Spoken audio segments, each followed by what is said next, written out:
It is not the offspring of witchcraft or Satan.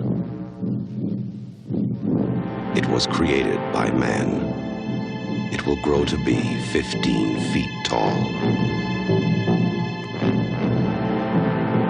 It will have huge eyes, webbed hands, hooked claws.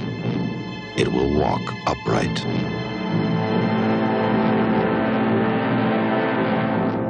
And it will mindlessly, mercilessly kill every living thing it meets. Prophecy. I am from beyond. Listen, and all you desire will be yours. Welcome to Spider-Dan and the Secret Balls. Prepare for Prattle.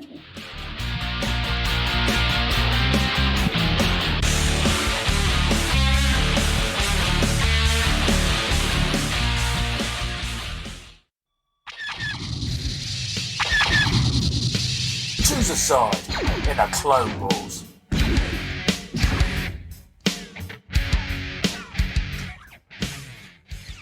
Welcome to Prattle World. I am your host, the ever-amazing, ever-spectacular Spider-Dan, and in this podcast, I spotlight entertainment's best-kept secrets that a mainstream audience may find boring. And welcome to Clone Wars, where two similar pieces of media clash to be crowned champion. Two go in, and only one comes out. If you go down to the woods today, you're in for a big surprise. If you go down to the woods today, you might just lose your eyes. 'Cause today is the day the teddy bears are having a picnic of blood and carnage. We are here, myself and Maff. Milky Maff, he's going to milk his first appearance for all it's worth. And we are here to celebrate the upcoming release of Cocaine Bear, based on a true story, scarily enough. And we're going to be looking at two Jawsploitation films, but it's not a fishy tale. It's not a shark tale. It's none of those tales. But in fact, it's about the most dangerous jaws on land. We're going to be talking about Grizzly from 1976 and Prophecy from 1979. And we're going to see which bear is the best of the bears. Maff, how are you, sir? Welcome to Prattle World. This is your first appearance. How are you feeling about it? I am fantastic, and I am here because I took the piss. You certainly are, yes. Yeah, I suggested on our the Comics in Motion Discord, which we're all on, all the Comics in Motioners and related podcasts or family podcasts, and you were like, "Oh, I'm so glad you're going to watch these shit films and not me." And I was like, "All right, because of that comment, you're doing them too." We're here to bear all. Oh, that's the yes. first one. Here we go. Get ready for all the bear puns that are coming. Yeah. Hang on, let me just pause. We'll do a big pause. Oh, I didn't even get that one. Yeah. I didn't even get that one for a minute. I was like, oh, he's being too clever now. It's too clever. all this humor, all this bear-related humor. Don't worry. Well, before anybody goes into hibernation, let's get started, Maff. Unless there's anything else you want to say before we get going. No, I'll probably save him and try fit him in here and there and that. Right, so Maff, you know by listening to the show, I like to ask people to do the synopses for these films. So why don't you give us the synopsis for the first film, Grizzly, 1976? Right, okay. A park ranger, along with a military veteran helicopter pilot and a naturalist, tries to halt a wild, rampaging, prehistoric grizzly bear of 15 feet high, weighing 3,000 pounds, and it's gone rogue and has developed a taste for human blood and flesh. It had a taste for female campers as well. It seemed to have. It did. I was looking up some of the trivia on IMDb, and they never really explain in the film why the bear is doing what it's doing, because it's unusual, obviously, for a grizzly to behave this way. And one of the reasons they cite is the book goes, the bears can smell the menstruation. Right. Okay. Yeah. And I was like, okay, that's I think you could have come up with a better idea than that. I mean, I didn't look that deep, but I just took it as what it was. That I mean, the way it starts off, it's very much kind of within the first probably 10 minutes, it's killed already a couple of people, and it's off to the races. And I think that's one of the good things about the actual film, the fact that it knows what it wants to be. Before we started talking about Grizzly, before we get really into Grizzly, I forgot to do the reasons for comparison, which I always do. Oh, yes. Sorry. Which is very... No, it's my fault. I said, tell me about Grizzly, and I was like, oh, no. Our reasons for comparison, before we get full on into Grizzly, both films were released only 3 years apart. Both films tried to capitalize on the success of Jaws. Both films feature killer bears loose in the forest. Both films make reference to Native American culture and history. Both feature an ecological message. Both films feature a bear destroying a cabin. Both films feature helicopters being grounded and the pilot being killed. Both have somewhat abrupt endings, and both feature child deaths. Lovely. So, Maff, carry on. What were you saying about Grizzly? Now we know why we're comparing these two films. It reminded me of Little House on Prairie, kind of the jovial music as it just started along, and you see these two women kind of dance along, they're going off to camp. You think, oh, okay, right. So I know it's a horror film, and obviously we know what's going to happen, but it's going to probably build. No, they're dead. It just. It kind of came out. There's obviously it's an old film, and so there's certain things that they could only just about do back then. The camera shots of the bear are very low to the ground when you expect this big 15-foot bear, which fair enough when it's stood on its hind legs and opposite, but still it seemed quite low at times. It felt like Warwick Davis was running along with the camera at times. It just went straight into it, and from then onwards, I did write it down somewhere on a different notepad that I think there's about 10 or so deaths in it. It continuously keeps going through them. The plot is there is a bear on the loose, and they have to take this bear out. There's this, the helicopter pilot who he seemed very offish at times. He seemed he didn't seem to fit in the story. He was there as more of a kind of, he was to get him from point A to point B until near the back end of the film. And then obviously we meet further down the line. Oh, the bear man. The Grizzly man. Scott, yeah. Who's there, thinks he's a predator or something, I don't know. And that, but it just went off on one, and I thought, right, I'm in for this. It's special effects wise, not always the greatest. It's obviously there's someone's got a bear glove on, and you just see a few scrapes here and there. But it was pretty brutal, the killings as well. I thought it was. Obviously, they're using footage and they're filming a bear, and obviously they're getting it to do things. But at least it is a bear, It's a real life bear, unlike Prophecy, where it's a costume. There is some level of realism to it. And then they're like the bits where it is a costume or a mechanical bear or whatever it is. They're only very brief, so it's like.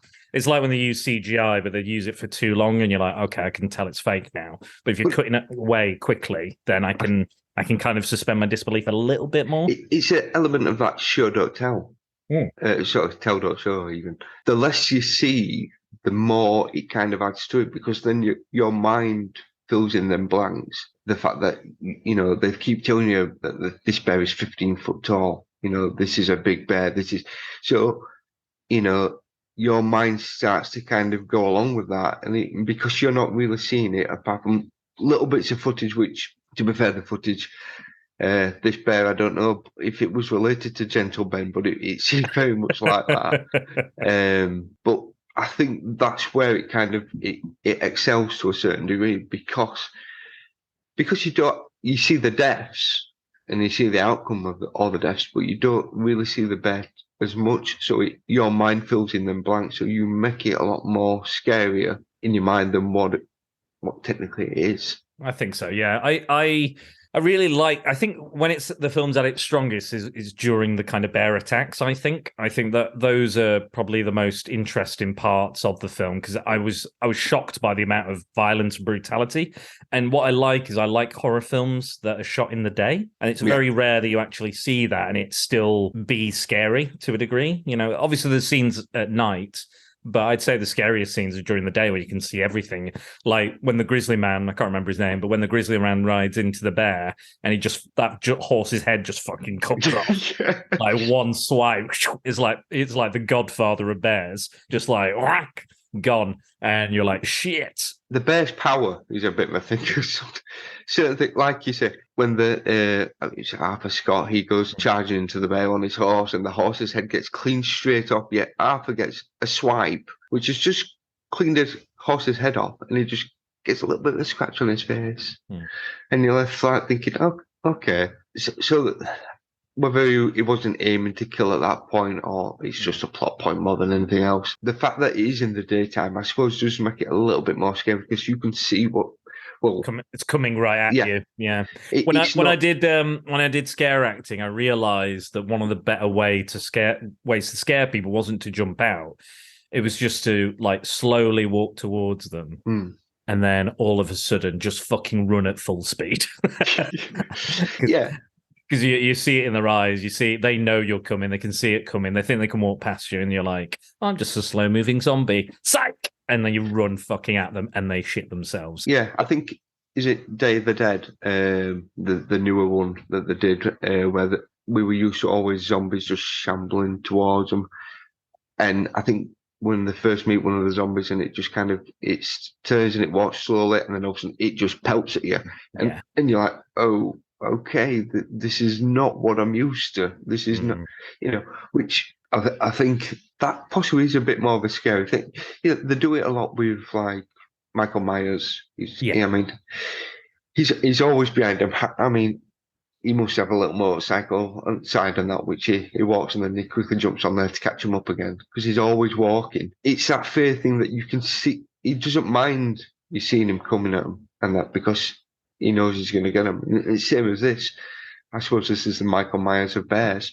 It didn't mind the fact that I'm a big fucking bear and I'm gonna rip your throat out. He knows what he is. He knows what he can do, and he just goes at you like apex predator. So yeah, I appreciate that. I do think that it's a little bit. I think the film's a little bit washed out, though. I will say that there's just this kind of, it's almost like sepia tone, like just the colors on the screen. I think Prophecy is a bit more colorful, and they do a bit more with the kind of cinematography there. Yeah. But I did quite enjoy it. I will say this: it is, if you're looking for a Jaws ripoff, this is like story beat for bloody beat is Jaws. Like, you've got instead of a mayor, you've got a park manager. The guy who runs the park. He's like, we can't close the park. This is our busiest time of year. You've got the bear man who's the Quint, and you've got the Vietnam guy, helicopter pilot, who is, I think it's Sonny or Donnie. He's like kind of like a hooper, but he's more like a Vietnam PTSD hooper who likes his guns and stuff. And he says some very unflattering things and racist things about the Vietnamese. So that won't be repeated here. Don't worry, there's a little bit of racism in the next film as well. So we'll discuss that when we get to it. There's another reason for comparison. Both feature moments of racism. They're pushing to racism a little bit more. More blatantly, I'd say. Yeah, a bit more blatantly. I mean, we'll get into that one, but I do think they kind of get away with it. Well, get away with it's not the right word. There's a bit of the start Prophecy where you kind of, it shows the downtrodden beats of the black people there, but he's trying to do something. He's trying to make a difference there. So, of course, yeah. It's just unfortunate. Then you go into the woods, and yes, there's several racist people there. But in this story, I like what you were saying, that it's off to the races. No messing around, no setup. Just like, today's open. It's going to be busy. We're understaffed. Off we go. Someone's been killed. Right. crack on. But I will say this. There's a lot of scenes of them just kind of sitting around, especially Christopher George's character. And he's sitting around going like, getting drunk and going, oh man, I wish I was out there finding that bear.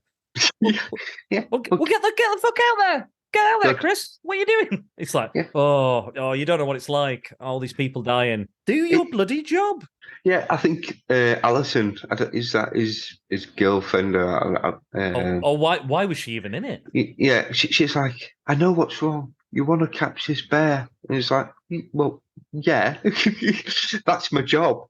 And, you know, she's trying to be sympathetic, but by, you know, kind of repeating everything that he's just said that, yeah, I need to go out there and do my job. But I'll just have another fag and another drink and we'll wait until the morning.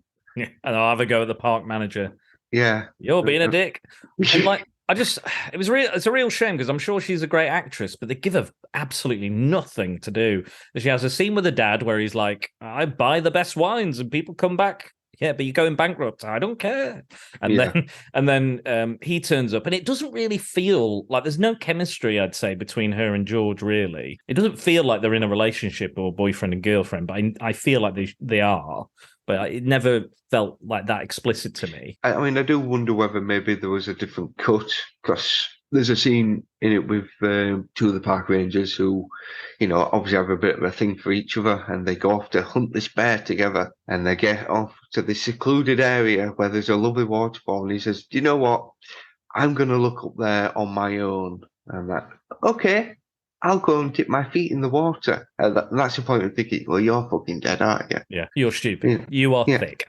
Yeah, there's a killer bear on the loose. I know what. I'll strip off and go somewhere alone. And it's like, again, I think she was put in there for a bit of eye candy and a bit of let's strip her down. Yeah, she was a 70s Playmate model. Yeah, so. And that, but, you know, apart from a brief little mention later on, they don't really mention the fact that she's been killed. And that, or she's even disappeared. I wonder whether there was a slightly different cut that had a bit more to it. I don't know if it would have made it better or not, but a bit more story to it to try and fill in some of them holes. Because for all I did enjoy it, it does feel a little bit disjointed at times. Like we've got a scene of the bear killing something, we've got a scene of George, we've got a scene of the bear killing, and it just seemed to kind of mix match together at times. Yeah, I just don't feel like the female character. I just feel like the female characters in this are really just there. Like the only conversation they have, like Christopher George tells his girl, they have a few other conversations like, "Oh man, I wish I was finding this bear. Get out there, you dick! Stop complaining. Stop drinking. Actually do your job." I'm not surprised the park manager's having a go at him. He's just sat around drinking. Fortunately, that's a real life problem that Christopher George had, and probably led to his heart attack. Unfortunately, he was a big cigar smoker as well, which probably didn't help. Just the conversation they have in the bar, like, oh yeah, they have that. They have her out photographing stuff because she's a photographer, which is great. It's cool. You know, she's got a bit of agency there. She's like, he's like, I want you safe. I want you back home. I don't want you dealing with all this. And then later on, he's like, you're absolutely not doing anything. I'm going to be a misogynist and tell you to stay in your place and get back inside. You're not allowed to do this. And then we never see her again. It's not like they broke up. They didn't reunite. They didn't do anything. That's it. She's just out of the film. Which again, that's why it feels sometimes like maybe there should have been something more there. But they just kind of said, no, she's been on screen for long enough now. Let's move back onto the men and the bears and that. And it is they're trying to do very masculinity of, sure. We are men. And, even when they get all the hunters who come along, which straight away you think, well, stay in a pair, stay together. There's a giant bear on the loose. Surely it would make more sense to go out in a group. And obviously that, some of them don't. One of them in particular, who then, this hunter who has gone out there to kill a bear, he sees a bear and shits himself and drops his gun and runs the other way. And you think, oh, come on, mate. You know what you signed up for. What are you doing? We're going on a bear hunt. Yeah, we're going to shit our pants. I do like the fact, though, the bear was very much kind of, it had one idea of it's just going to kill. That's all it was doing. It's like, the manager on a football team has said, right, you go out there, this is what you're going to go do. And that's kind of what they aimed at doing with that. It's just the other little bits in between were just sometimes it repeated itself. And it's funny now because now I'm talking myself out how much I enjoyed it. Maybe it was a shit film after all. Shit, but good. Yeah. I don't regret watching it. I did actually quite enjoy it. There is one thing that they did do in this, which they're doing the other one as well. And I really thought, I like the fact that they've gone for this. And there's a bit with the kid and the rabbit and the mum, and it's a nice little thing. And you think, oh, well, that rabbit's definitely dead. And that kid's probably going to... And again, left the kid alone. Yeah. Stop leaving people on their own for 2 minutes. Yeah. There's a giant bear out. It's all right, little Billy. You stay out there and go play with your rabbit. We've got a little picket fence. It'll be fine. That'll protect us. Yeah, it's probably like 2 foot tall, and there's a 15-foot bear. No, you'll be right, mate. But when it goes at that kid, and you then get the after effect, and you see the kid's missing an arm and it's missing a leg, and you're thinking, "Fucking hell, they've actually killed a kid on screen. This is broad daylight. They've really gone for this." Oh no, we're rushing him to hospital, and he's going to be fine. Now he's lost an arm and a leg. Now. That ambulance didn't turn up in the next 30 seconds, and they didn't tie his arm and his leg off. He's dead. I'm sorry, but there's no tourniquets or anything on him. I don't think. So yeah, it's probably. But they don't really say. They never reveal whether he survives or not. But I'm going to say he probably died. But I think that was their get out of jail free card. If someone was like, "Oh, this is abhorrent. How can you kill a child on screen? How can you show child deaths? This is horrible." And they could go, "Well, he didn't die. We didn't say he was dead." That's their get out of jail free card. Which that's the one thing that I feel that it's a shame that they backed out of. Fair enough, they probably didn't want the backlash, but you know what kind of film you are, and that just lean into it. Maybe have more children deaths. We and a limited supply. We could have had a teddy bear picnic, a bunch of school kids there, and the bear just comes in and goes, "Oh, hors d'oeuvres. Nice one." well, that's one of my favorite bits in the film. Actually, is when the Vietnam veteran, he's like the Native Americans were here, and when they were on this land, they got attacked by a whole.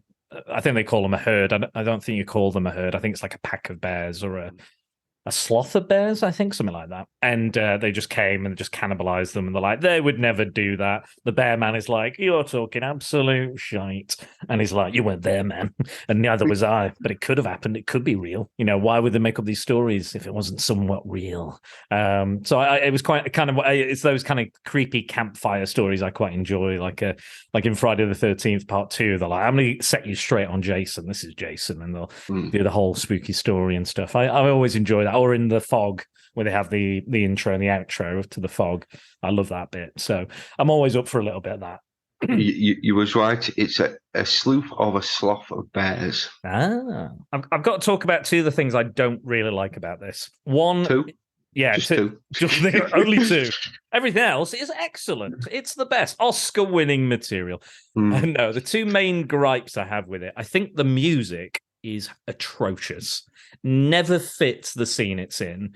It never knows what it's. There's so many different styles, and it's so all over the place. And sometimes there's loads of music, sometimes there isn't. Sometimes it's dramatic, sometimes it's like tinkling clink. And I was just like, what? What is this? Yeah.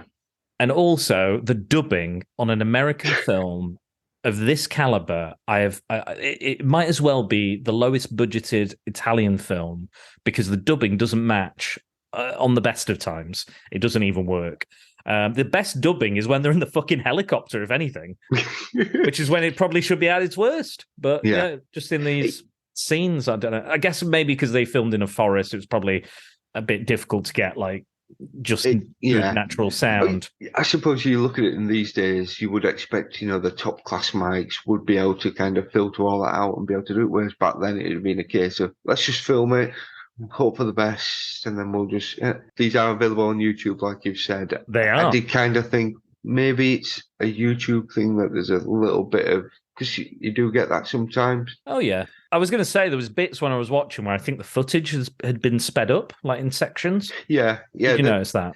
That's why I kind of thought maybe there is another cut of this where, as bits being pulled out, sometimes they do that. They do pull little bits out that, when they're kind of going to stick it on YouTube and that.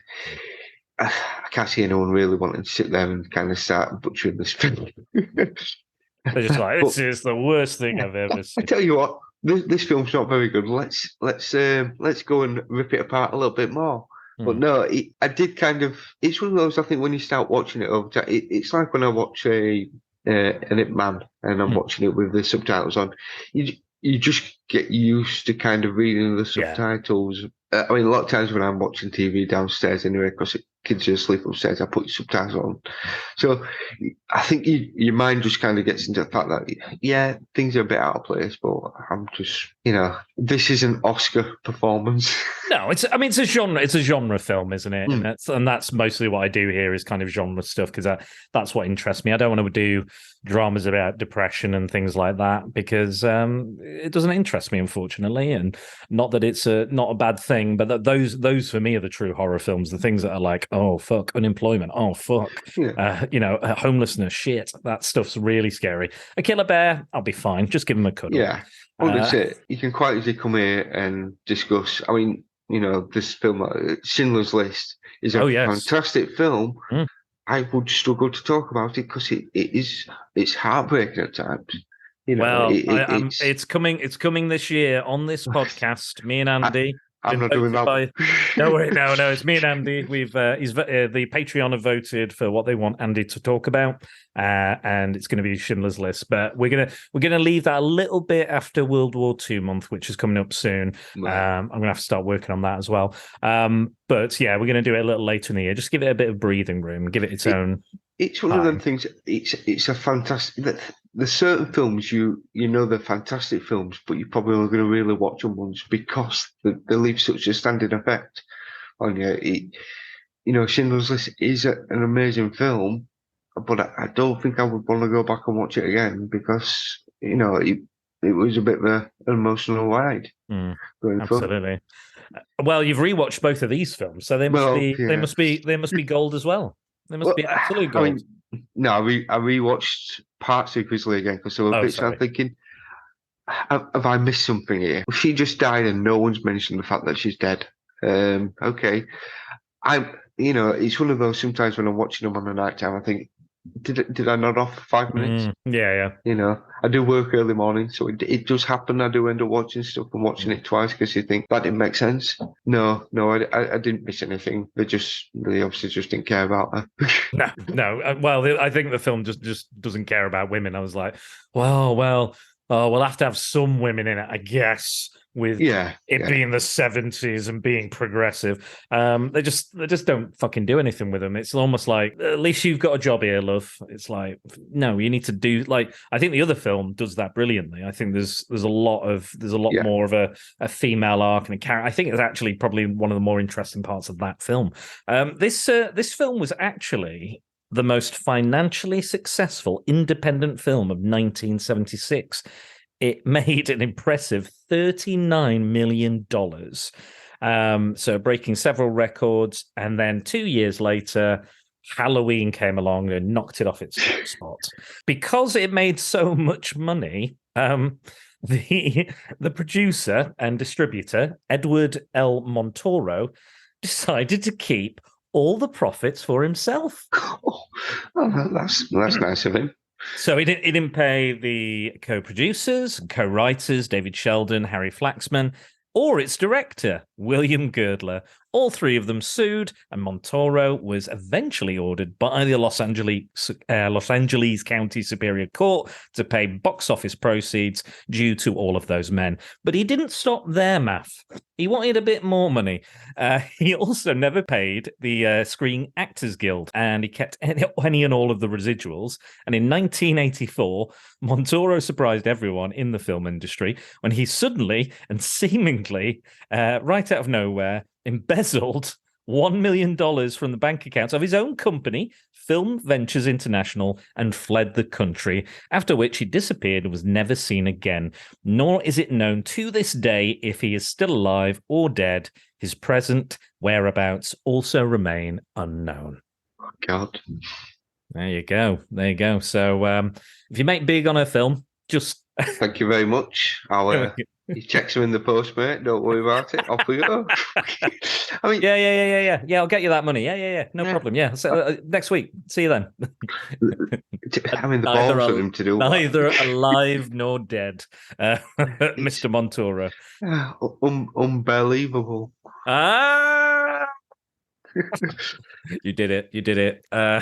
Did he come to a grisly death? Oh, hey, Grizzly end. There we go. Very good. Oh dear. Well, he got his paws on that money, didn't he?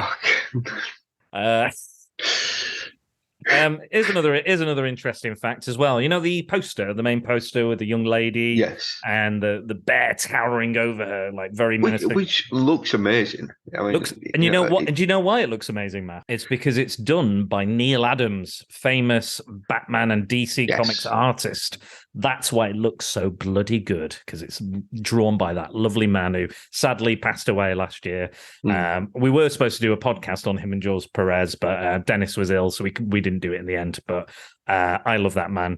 So he does the poster, and that I was like, I'm sure that's Neil Adams. And then I looked it up, and I was like, yes, I was correct. And he did quite a few movie posters, in fact. I must say, when you obviously mentioned these, and I was looking that between the two pictures of the covers, this really did stand out a lot more than. I mean, Prophecy's a weird one.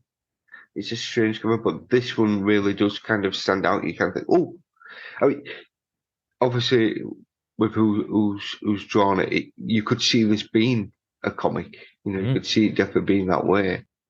So I just got distracted because I've gone on IMDb and I've just seen the trailer of Grizzly and the giant bear coming out of me. Did you get scared by the trailer? It's like Gentle Ben's coming to give the helicopter a cuddle. And again, I still haven't.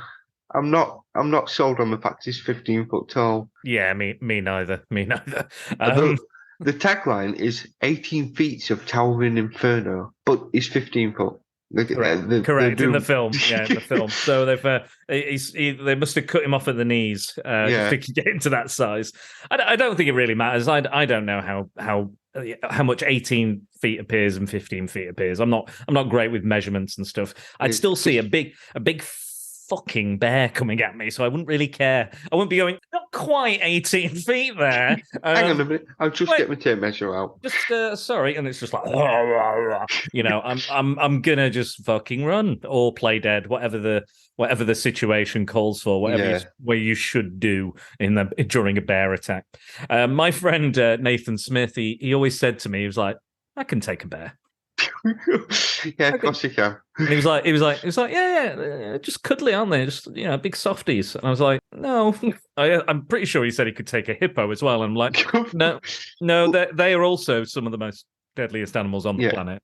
I mean, one of the things as well in the film, there's a bit where Michael, Don, and Arthur are all camping outside near the end, and they've got a helicopter, and yet they get their sleeping bags out and go to sleep on the floor. And it's like, you've got a giant bear that is on the rampage, and you've got a helicopter that you would be slightly a bit more safer inside, and yet you're going to sleep on the floor. And that it's just like, and the thing is, earlier in the film, they've confirmed, and even say in that scene, the bear circles back to its attack, circles back around to the previous places it's attacked. So if you are there at one of the attacks, then he's going to come and get you. And they're like, oh, what if he circles back? And he's like, well, pray he doesn't.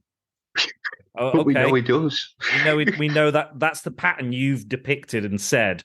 Like, how does that make sense that you're just gonna go, you know what? I think we'll be safe right here, even though this is the exact pattern that will come and kill us with again. Yeah.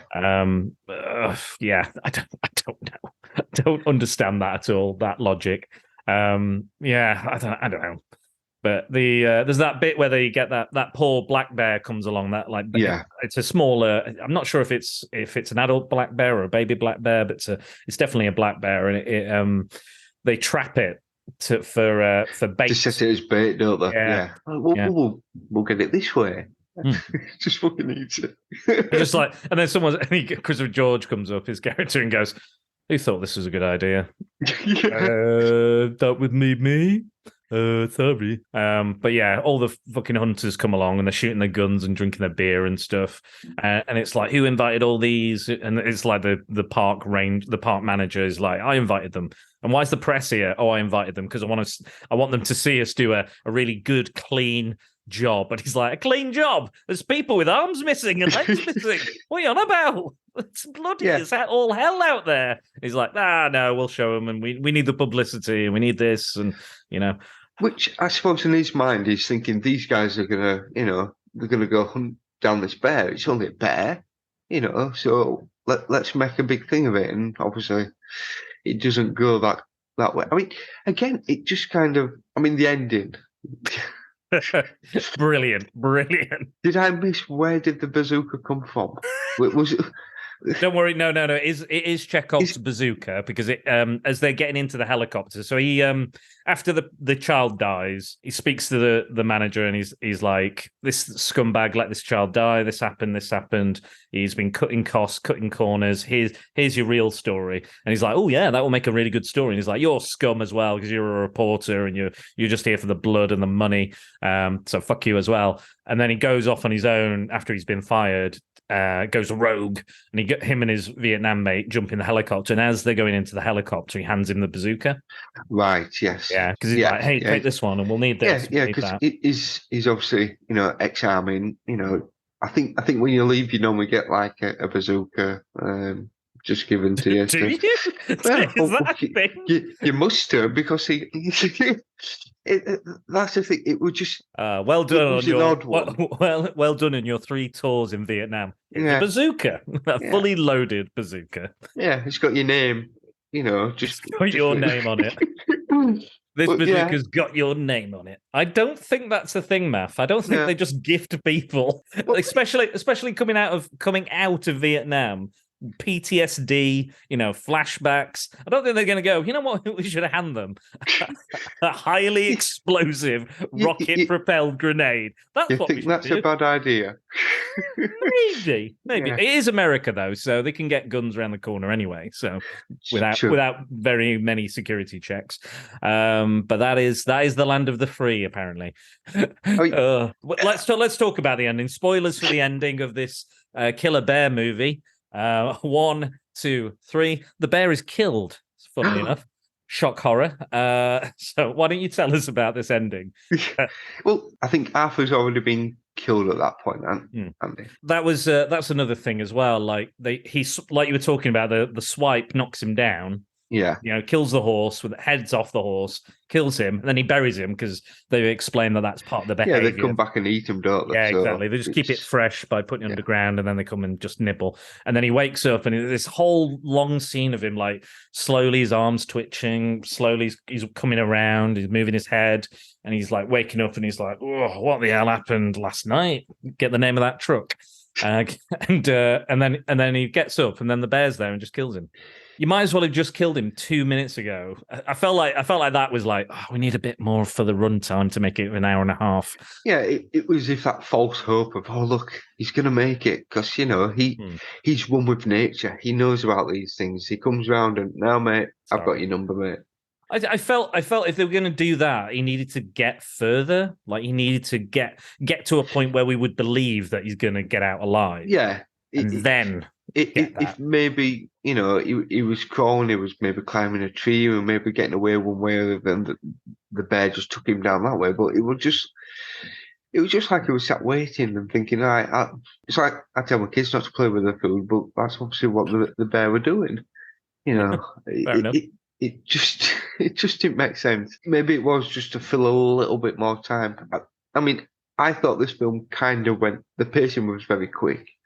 It didn't feel like it was an hour and a half long. No. It did kind of fly through fairly fast. It's pretty basic, straightforward story. There's not a load of character development moments, really. It's mostly just like, there's a bear, got to stop the bear. Yeah. And I think if you like those kind of films, if you're open to, very cheesy 70s, animal attack action kind of movies, if you like Jaws and you're sick of watching Jaws, I would pick. You know what? I would pick either of these films over Jaws: The Revenge. I will say that now. These are at head and above Jaws: The Revenge. But did it get Michael Caine, his mum, a house? No, it didn't. No, but exactly. It got the producer enough money to fucking disappear with, didn't it? So. Yeah, it didn't give anyone else anything. Get ready for a pun. Okay. When we come to the ending and Don goes at the bear barehanded, that was an interesting one. The fact that the bear just gives it a bear hug and kind of squeezes the life out of him with that actually wasn't a bad death. You kind of felt there was a little bit more to that one. Christopher George, he's shooting his rifle and nothing's really happening, and he gets the bazooka, and there's just a big explosion. The end. That is it. He just kind of walks off. Everyone's dead, and he walks off, and you can see him as you kind of go to the credits. He just sits down, looks at this.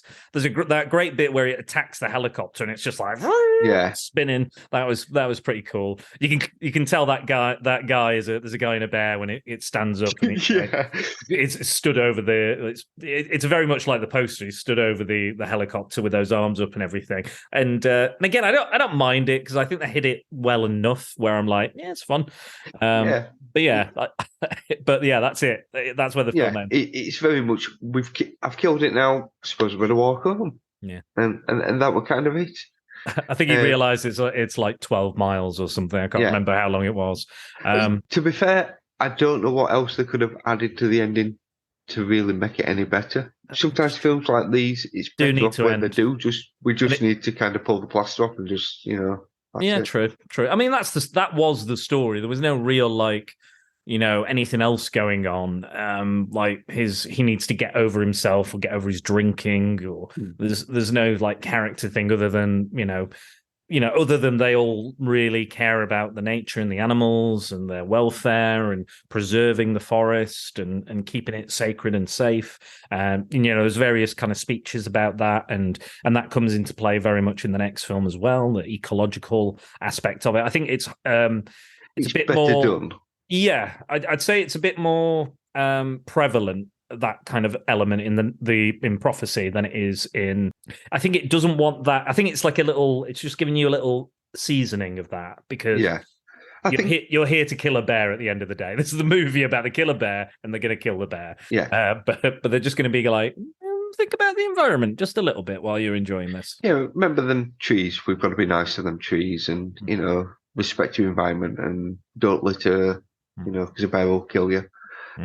This focused more kind of on that, which it is Jaws on land. It does focus more on we've got to focus on this bear that's going to come and kill. That's our driving force. Be wary of the environment, and these guys are trying to save the day, trying to keep the forest clean, and obviously not.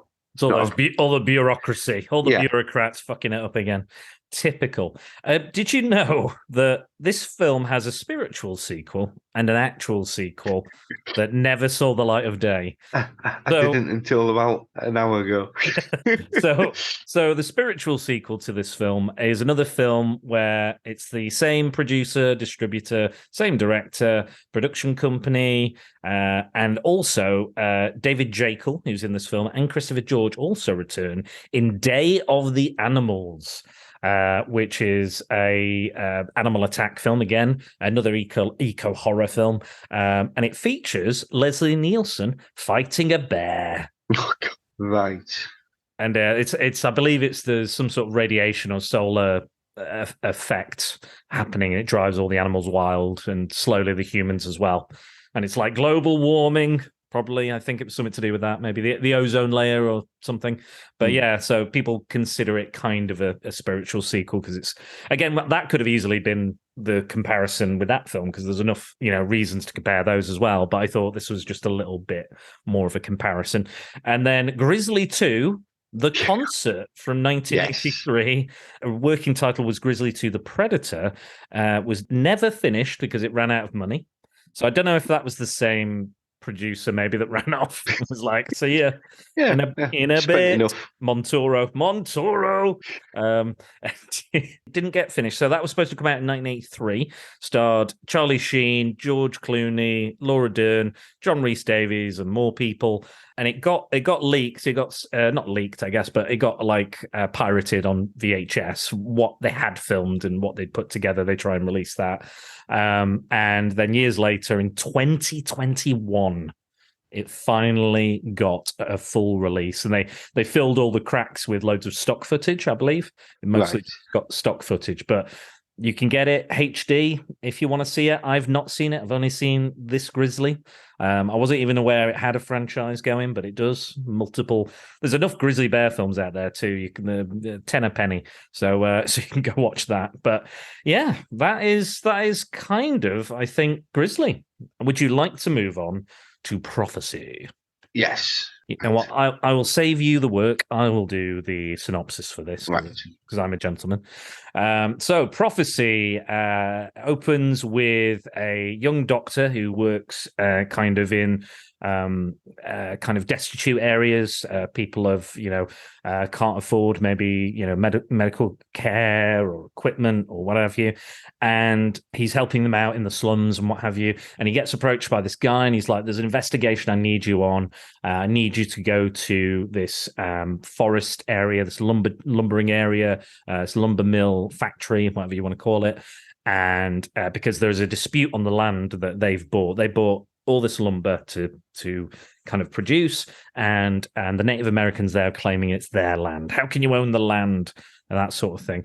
And slowly but surely we learn that the factory is releasing mercury into the environment. It has been doing for apparently the last 20 years, so much so that the creatures are growing in abnormal size. The Native Americans' babies are stillbirth, or they're growing up and becoming deformed or having birth defects. And it has led to the creation of a giant mutant bear, which, funnily enough, was the inspiration for South Park's Man Bear Pig. So if you like the character Man Bear Pig from South Park, you have this film to thank because it looks almost exactly the same, apart from the pig and the man parts. So yes, that's the story.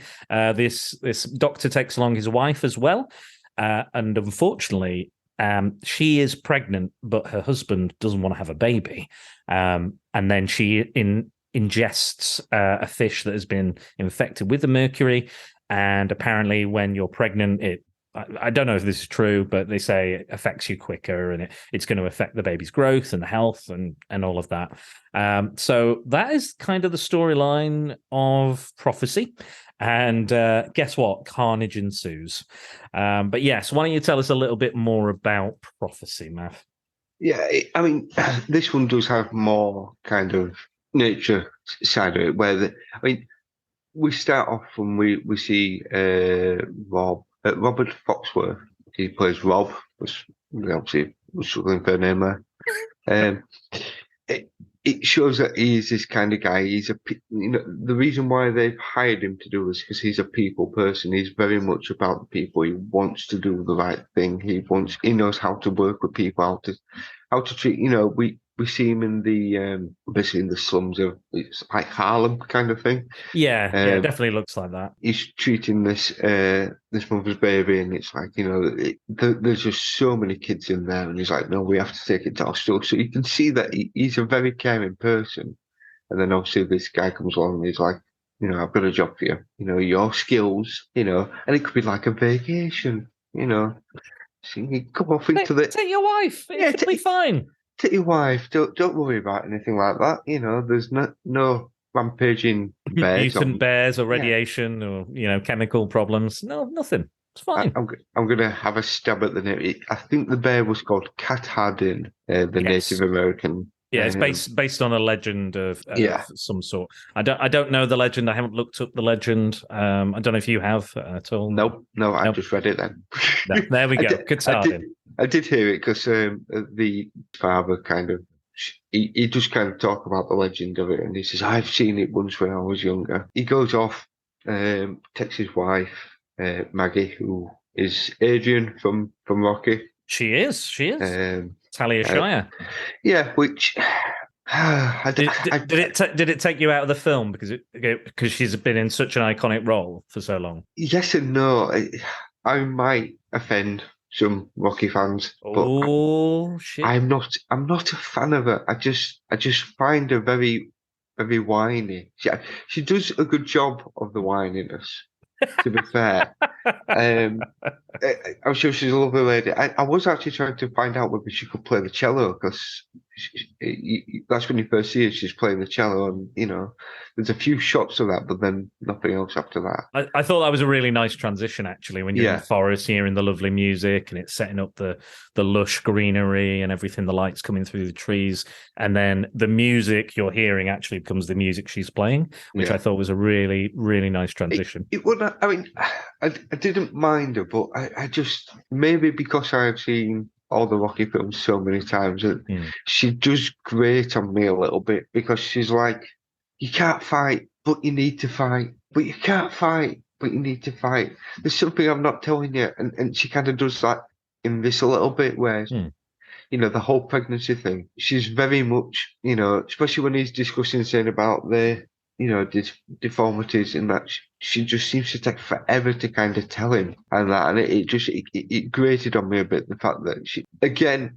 I suppose you need to look at it, the time it was set, women weren't as forthcoming as what, we have progressed well now, which we've got to remember as well, like, this wasn't that long after, like, Roe v. Wade, so this was like within a few years of even abortions being legal. So this was kind of a big kind of issue to be discussing. And I like, even so early on, like Black Christmas, they touch on it as well, which was not very, very close after it. But I'm glad that it's got. I'm glad they've got something to do. I'm glad they've got a storyline. I'm glad they've got character, as opposed to Grizzly, because and I think she is a good actor.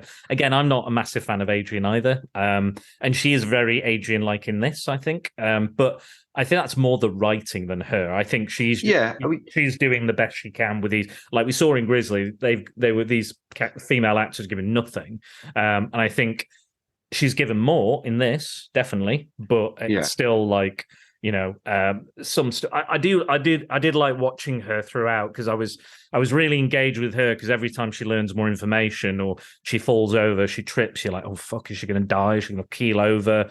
Anything could happen. So I was always watching her, because she never says. She never is explicit about it, because she knows how he feels about having children. He's very world weary. He's very like jaded. He says, I don't like the job anymore because it's the futility. It's not the people. The landlord's going to up his rent. I'm going to write this report. It's going to be thrown out of court, settled out of court, and this baby will be bit by another rat, and I'll be back here next week. Yeah. So I thought that's interesting. It's a nice balance between the two characters. Yeah, I mean, he's very obsessed with helping other people and making sure they're all right and doing the right thing. And she's like, well, you're a robot. You're not even human, show me. And they're having kind of like an emotional disconnect a little bit at the moment. And she does say, I think the baby will bring us, I thought a baby would bring us closer together. And it's like, I don't know where you got that idea from. I don't think that's ever a good idea, is it? No. I mean, you can't expect if you're not both going into having kids, it's not going to save your marriage. It's not going to work. And that, if anything, you're just causing someone else more torture. It's an unfair thing to do. She's a decent actor. I mean, she was in Godfather and Godfather 2 as well. So she's a good actress. Oh, of course she is, yeah. And again, it's the Adrian character that I just find sometimes. I find her a little bit just wishy-washy. Yeah, fair enough. Like it's a tricky. Again, I think it's the writing in Rocky. I think Stallone. Again, I think there's a lot of that writing is like blokes just don't know how to write women. I think sometimes, and it's just. And unfortunately, it kind of comes across like where like. I always think that Mary Jane in the original Spider-Man films, Kirsten Dunst, I think she's a great actor, but she's given nothing in those movies. No, and it comes across as a bit whiny. I think the first film, she's fine, but every other film after that, it's like, no, why do you have to be Spider-Man? Don't be Spider-Man. Which I think we are better now. Sure, yeah. People seem to know how to write characters a lot better, whereas, again, set in the time it was, you could see the fact that they would go, well, she's a woman at home who's just whinging at me. So, let's just tell her that she looks good today and we can move on with life. And that, but that's not what it is like these days now. Or if you're Sean Connery, says every once in a while, give a woman a slap. Yeah, well, yeah. Lovely fella, lovely guy, really nice fella, very lovely. He said that on like television as well. He's like, just slap women. It's fine. Yeah. It's not fine, Sean. It never was. It never will be. Just to let you know, but he was probably too old to care at that point. He's probably not that fussed. No, he's probably turning in his grave going, I still want to slap a woman. I still want to hurt them. Sorry if I've ruined anybody's image of Sean Connery today. I still like his films. Anyway, not all of them. Not all of them. There's some dodgy ones out there. Yeah. League of Extraordinary Gentlemen. Oof. Well, that made him retire. It was that bad, didn't it? There you go. But I mean, I get what you mean. It's quite hard, I think, when you play such an iconic character. Sometimes it's hard to separate that from the actor. I think, and then you sometimes like Kristen Stewart from Twilight. Everyone's just going to see her as Bella. We only ever saw Christopher Reeve as Superman. We find it hard to kind of sometimes separate those people from those characters, which I totally understand. But I think she's one of the better things in it. In fact, Quentin Tarantino said that she's the best part of this film. Now, you see, I quite like, I'm going to butcher her name in a minute, Victoria Rachami. She plays Ramon. We'll say that. If you've watched the film, you know who I'm on about. I think she's quite good in it. She just sell her story of what's going on. She's kind of like the more sensitive side of those Native American characters, that particular tribe.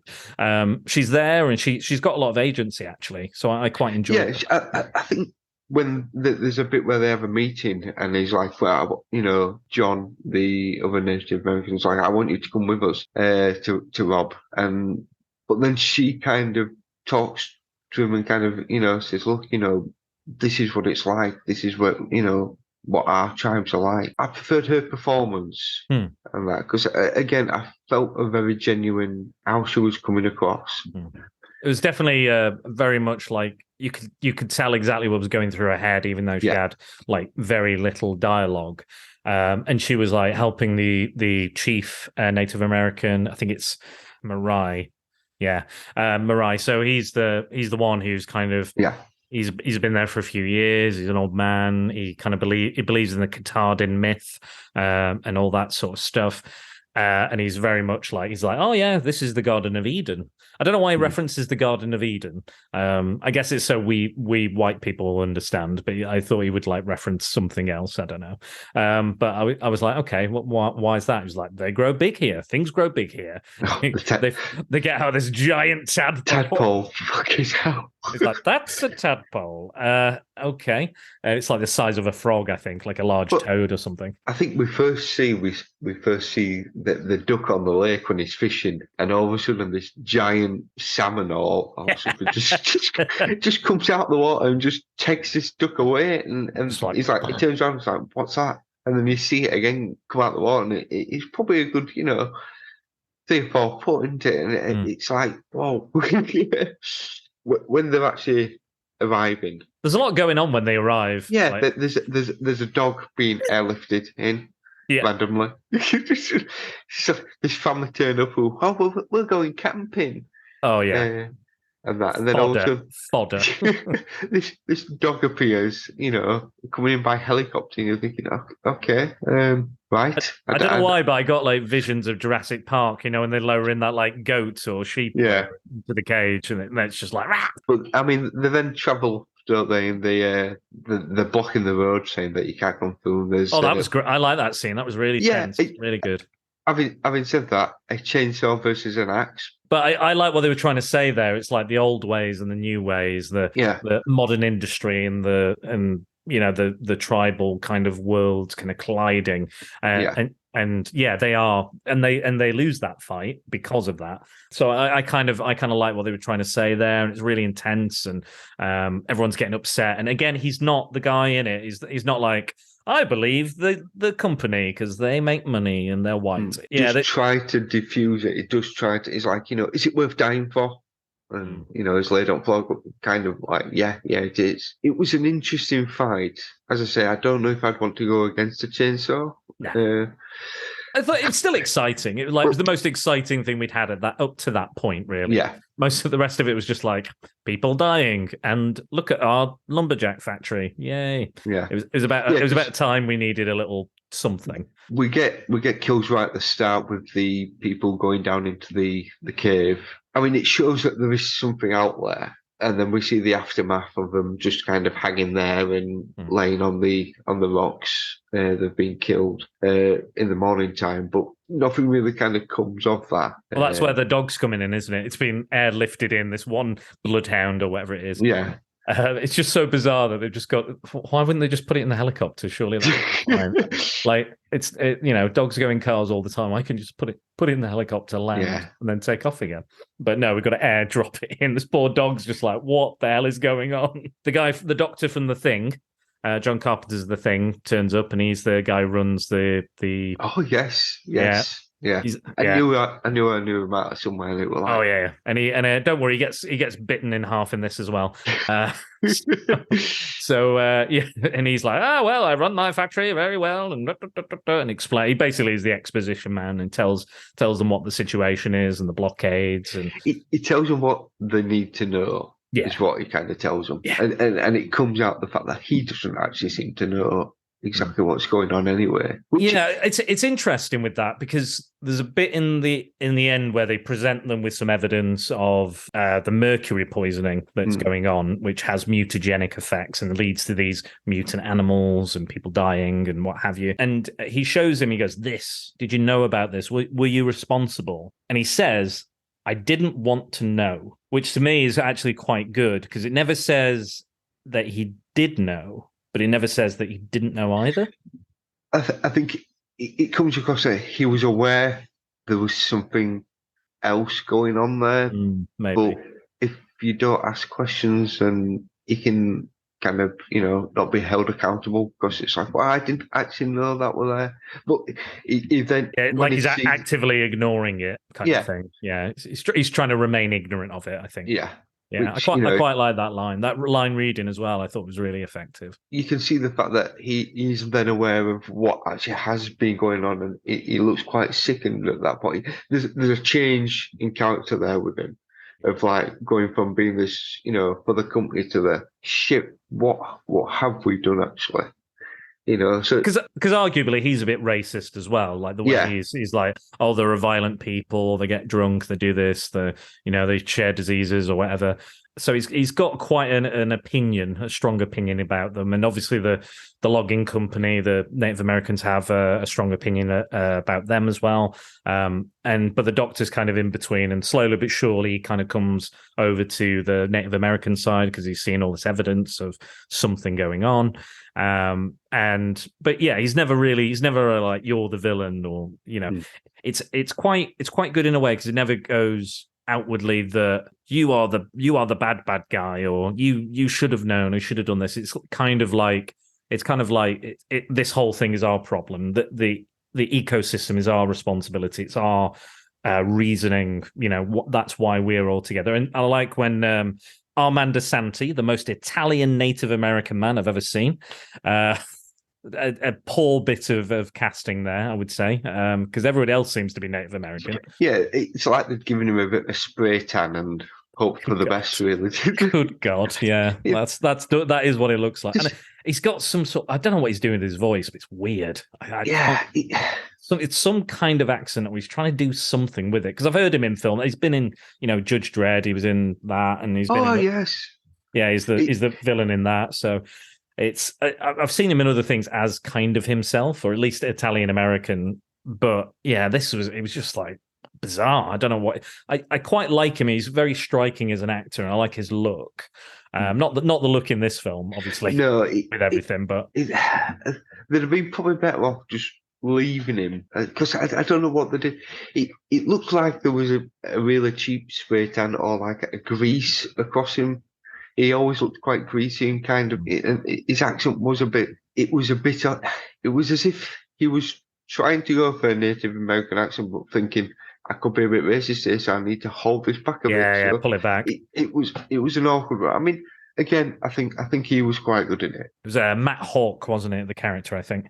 John Hawke. Oh, sorry, John Hawke. Yeah. My mistake. I think the casting and the acting is a lot better in this than in the previous film. There's a bit more to do. It feels like there's a bit more filler in this film to the other film. It's definitely not as fun a film. No, it just seems to get going, then stop, and then it gets going again, and then it stops again. Now, you could argue part of that is, are they trying to show off the forest and that? Are they trying to show off that side of it a bit more? Because to be fair, we don't really see the bear till quite far into the film. I'd say either a little over, and it's very quick. Like I didn't even realize they'd kind of shown that, when you kind of show the beast. It was just like, am I here? It wasn't like there wasn't like a slow introduction or anything. It's just like cut, snap, he's here. Yeah. And then when he, speaking of child deaths, when he hits that kid.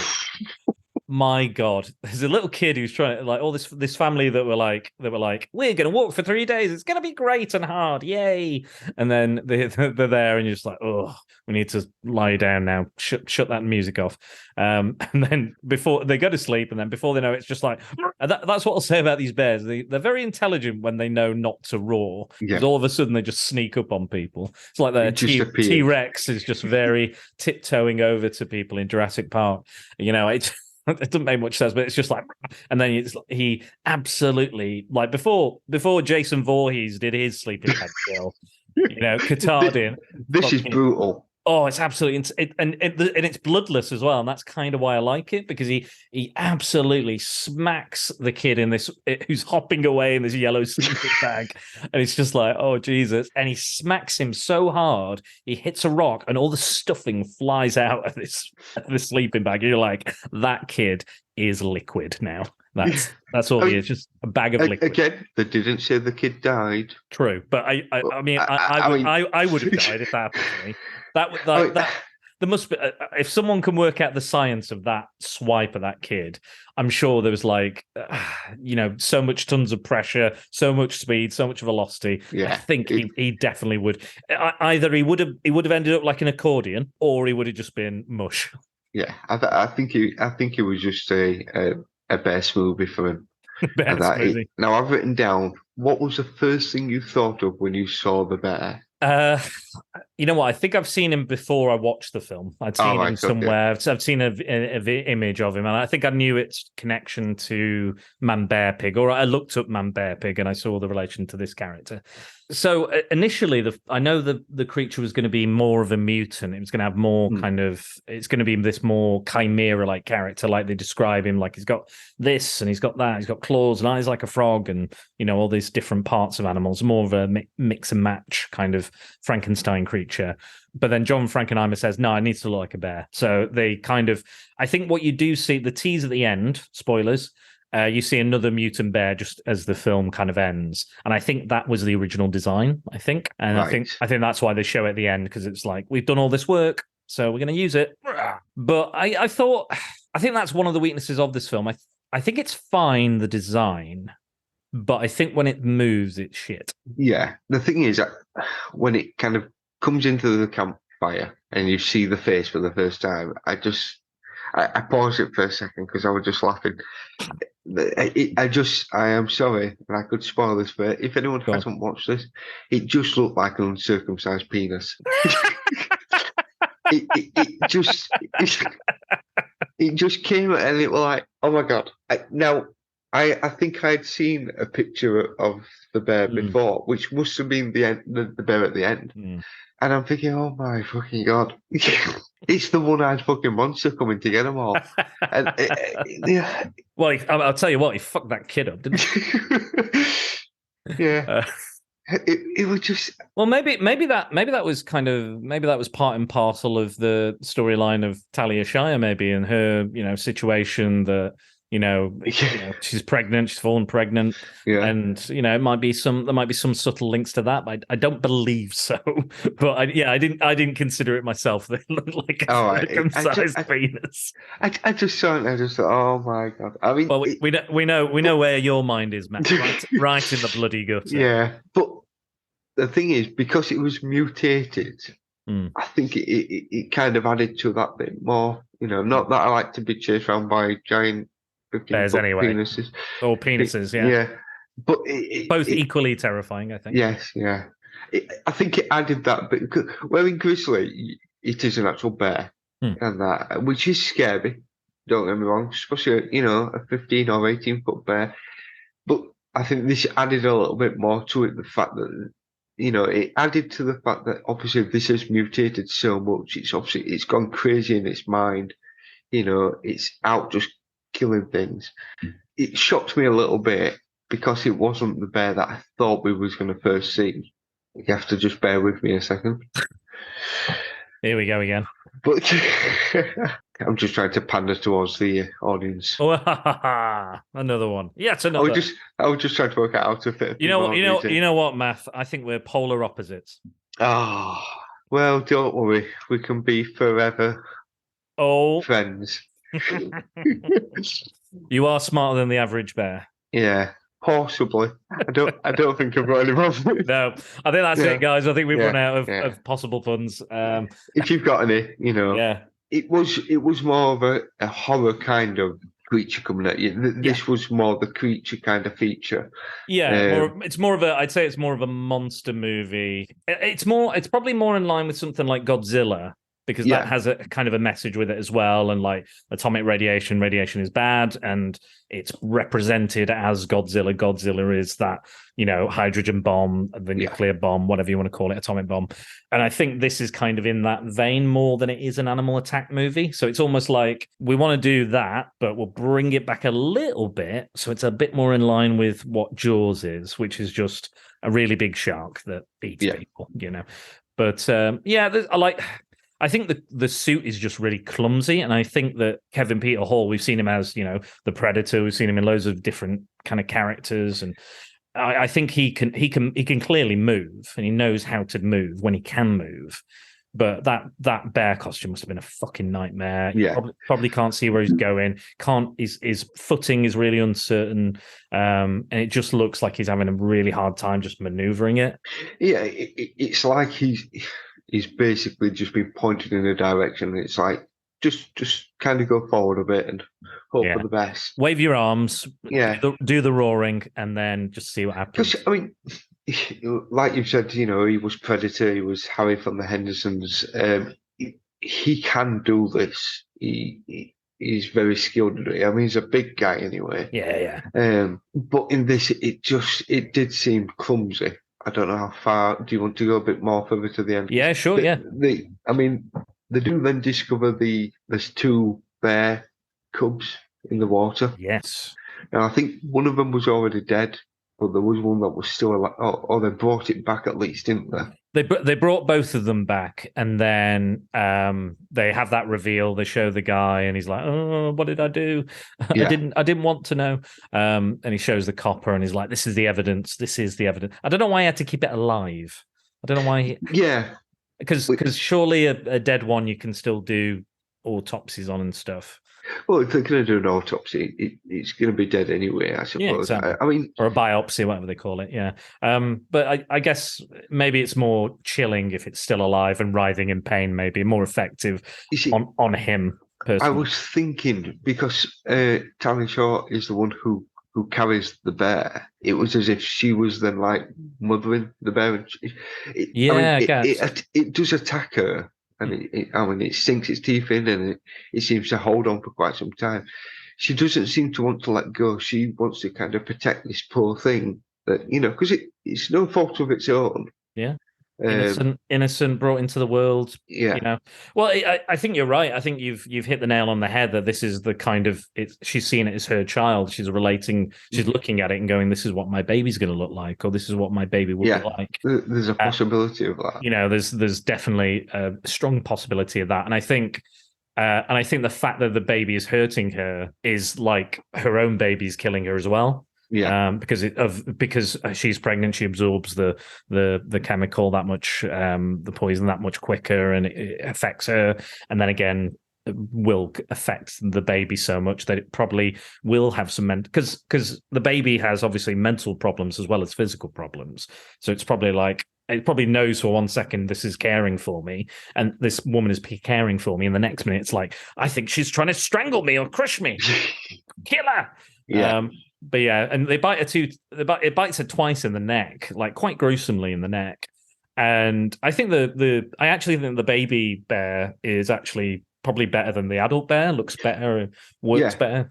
It looks more on not a giant penis. There is that. But I do think. I mean, I'm trying to think now. The bear at the very end. I think it fitted more in line with that one than the one that we kind of see mainly.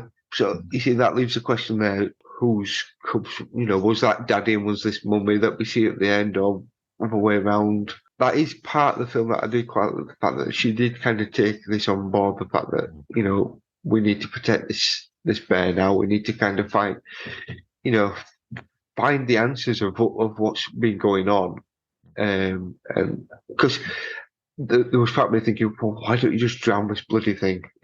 As you're swimming across the lake, just I tell you what, I think when it was in the water, that's when it looked its best because you didn't see the legs. Yeah.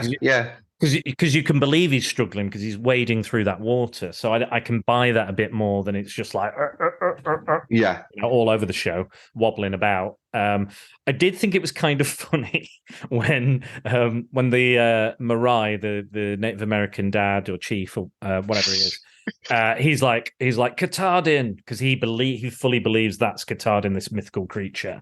And he's like, Katardin, look at me. He doesn't really say what he's doing, but they're all swimming. And Ramona's like, no. And they're swimming away, and he just fucking turns into a rag doll. And he's got hold of both of his arms and biting into his head, and then throwing him into the air while still holding onto him. And it's so funny. To be fair, he deserved that because he stood there long enough just watching this bear attack. And at that point, the bear was not paying any attention to him whatsoever. And then all of a sudden, he's like, Yeah, because he comes to the camp, it all kind of blows up. They kill half the people. They run into ground. The guy pops his head out, gets killed. Oh, yes. He absolutely gets mauled. And then the helicopter pilot who's in the he's in the fucking oh god, what do you call it? The stretcher. And he's like he gets trapped on the car on the Jeep. Strap him to a roof, don't they? And then he falls off, and then Hawk comes over, tries to free him, and then he's just like, can't do it, bye. And then the guy's like, wait, and then the shot's quite good because the bear moves across the camera, and then on the other side of that cut, the head is just gone from this guy. He's just hanging on the side of this Jeep. Gone. But I mean, the bit in the hole when they all kind of went into the because they do mention earlier there is underground cabins and underground passages, which at that point I thought, why wouldn't you just follow the passage out? Maybe it was just like a dead end one, a hideaway. But yeah, they didn't seem very large or very long. I will say that, but I think they're more like prolonged hiding holes more so than anything.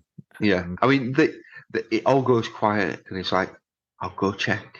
Because you hear it go quiet, and then all of a sudden you'll hear like, and then he'll kill somebody else, and then it'll be like, and then suddenly the scream will be cut off and stuff, so it's like their head's gone or something. And he's like, "Yeah, I think it's safe." Dead. Yeah, I think it was he a copper. I think he was one of the coppers. Yeah, he's like, I'll go check it. I wouldn't be going to check. I know that. No. I'll let someone else. But yeah, it obviously rips him apart, and then they do that's when they go into the water to swim across into the. Yeah, I think so. That's when they start kind of going. But I think they go to I think they go to the area where the other Native Americans stayed, where they came to arrest them initially, and then Hawk does that. Hawk does that great jump through the window. I love that. They get the car, because that's the bit where they get the car. Yeah. So Hawk finds the car. Hawk finds the car, but then he goes back to say, "I found the car." Just bring the car. I always say, take the car with you. He's like, "I'm going to hotwire it." Well, why don't you? If you're going to hotwire it, do it there. Bring it back. Pick them up. Don't go. "Oh, it's over here. Come with me." Bring it back. Yes, I thought that was just maybe he couldn't drive. I'm pretty sure he drove afterwards. Yeah, he was driving later. So yeah. So I just thought, well, just just be like, "Hey, I got this car," and everyone will be like, "Well, hey, let's get on it. Off we go." Instead of going, a quarter of them, because it comes back and he's like, quarter of a mile that way, there's a Jeep. Why didn't you bring it with you? Let's carry this guy all that way. Yeah. But yeah, because that's what they have to do now. Because they have to get the guy on the stretcher, carry him across, and then they can hear the bear. I think the bear starts coming or roaring or running towards them. I can't remember. But yeah, and then they get to that area, and all of the Native Americans have moved out, or they've left, or they've been arrested. I don't know what the situation is. They don't explain it. And then they're like, "Oh no, we need to get across the river to that cabin that they were staying in." Rob and Tali's character, and that's when the water thing happens, and Mirai, when that attack happens, when the mutant baby's discovered and shown, and then everything goes. There's obviously there's a big barrel of oil that gets knocked over and sets alight and blows everyone up. And poor Mirai has just stood there with his glasses on, and the flames are reflecting. The bear doesn't kill him; he just stands there. Yeah. Like he just leaves, and he's like he doesn't notice him, or doesn't all the way through this, and then Mirai, they come up, and like Mirai's just wandering and doing some sort of chant or something, some ritual or something. But and they're like, "Oh, you're alive," and he's like, "Yeah." But it did kind of remind me of that ad. There's that I can't remember what the ad is for, but it's a environmental ad, and it's a Native American like turns to the camera, like one tear falls down the cheek. I can't remember what the ad is. It's somewhere on YouTube. Just put sad Native American, and I'm sure it will come up. Because he's like look at the earth, what have we done? And then they cry. So it kind of reminded me of that a little bit. It's a good ad. It's a memorable ad. I just can't remember what it exactly is for, but it's some sort of environmental message or something like that, or recycle, or don't cause forest fires, whatever it is. Don't piss off mutant bears. Yes, if you can avoid that in your lifetime, never piss off a mutant bear. So have you seen any other of John Frankenheimer's work? I'm not sure actually. He directed Reindeer Games, Ronin, The Manchurian Candidate, famously. The Island of Dr. Oh yes, he took over on that. Yeah, he took over on that, but that was he kind of was just brought in to just finish it. Right. It wasn't really his film to begin with. He was just like, right, we'll just do it, get it done. He directed Running, brilliant film, absolutely great film. Great car chase, great cast. So at this point, he was a raging alcoholic. So there was a lot of people don't think this was very good. A lot of people like the first half of the film because it's like a serious kind of environmental thriller almost. And then the bear comes into it, and then people are like, no, bad design, poor costume, no tension, all this sort of stuff. Those are the main criticisms for this film. I don't think it's as bad as people make out. I don't think either of these films are really as bad as people have made out.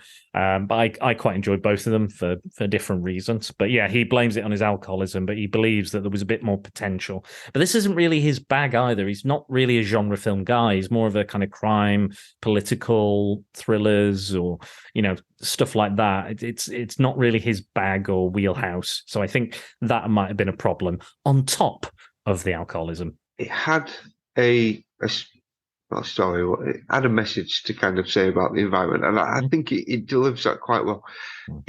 Maybe if they'd taken the bear from Grizzly and put it in this, it would have been a better film.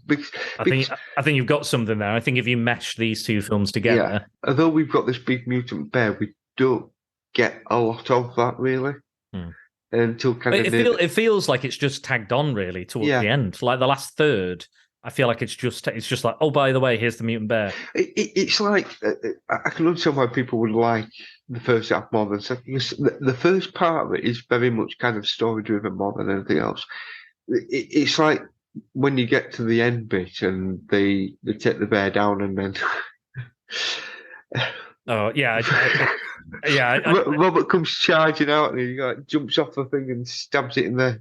Yeah, it was a bit too cheesy for me, I think, because Hawk's got this bow and arrow for ages, and I'm like, when are you going to shoot the bow and arrow, man? Yeah, like shoot the bow and arrow, come on! Like it's just running around. He has it for must have it for again at least a third of the film. You're like, you actually going to fucking use that? And then he uses it like twice, and then he gets absolutely like mullered into a tree and is like dead. But that's the same as they do the show the shotgun. Or the rifle, sorry, earlier on in the film on the wall. Yes. And then that comes back later on, which is pointless because you don't really do an awful lot to it. Yeah. That's in both films, isn't it? Guns do fuck all to the bears. Yeah. They're just like, no, we are nature. You can't beat us with your weapons, humans. I mean, that bit where it does charge into the water and it jumps in and stabs it. I think maybe if they'd have taken that part out, and maybe it had, like we say, we had the other bear in there, it could have been a better film. It's not a bad film because it does tell a story of, look, we're fucking up the environment here, so just be aware of what you're doing. It's funny, before we started talking, I had a clear favourite of which I like, and now you're not sure. I'm toying between them both. This is what I like, though. This is what I like. I never ever come in with a clear idea of which one will win. Even ones that I've seen, I kind of think it'll probably be that one. But then by the time we get talking, you give me your arguments for or against, and I give you my arguments for and against, and then we start thinking. Yeah, because it sways you. Because then you start thinking, actually, he's got a fair point there. The problem is there is elements of both films which works really well, and then there's bits that are just shit. True. That is true. But, I mean, you say that about most films. That most films you sit and watch. There are so many great parts of certain films, and then there's parts of the film that are just not that brilliant at all. I will tell you another person who's a fan of this film, Stephen King, the master of horror. He loves it, but I think the only reason he likes it is it's because it's set in Maine. Oh, right. Okay. And he's from Maine, loves Maine, and all of his stories pretty much take place in Maine. And you're like, is it set in Maine? Tick, have a drink. Yeah. The Stephen King drinking game. Is there an alcoholic writer? Drink. Is there a kid with psychic powers? Drink. It's all this sort of stuff keeps coming round. And yeah, it's is there a horrible bully with no reason and no explanation? Drink.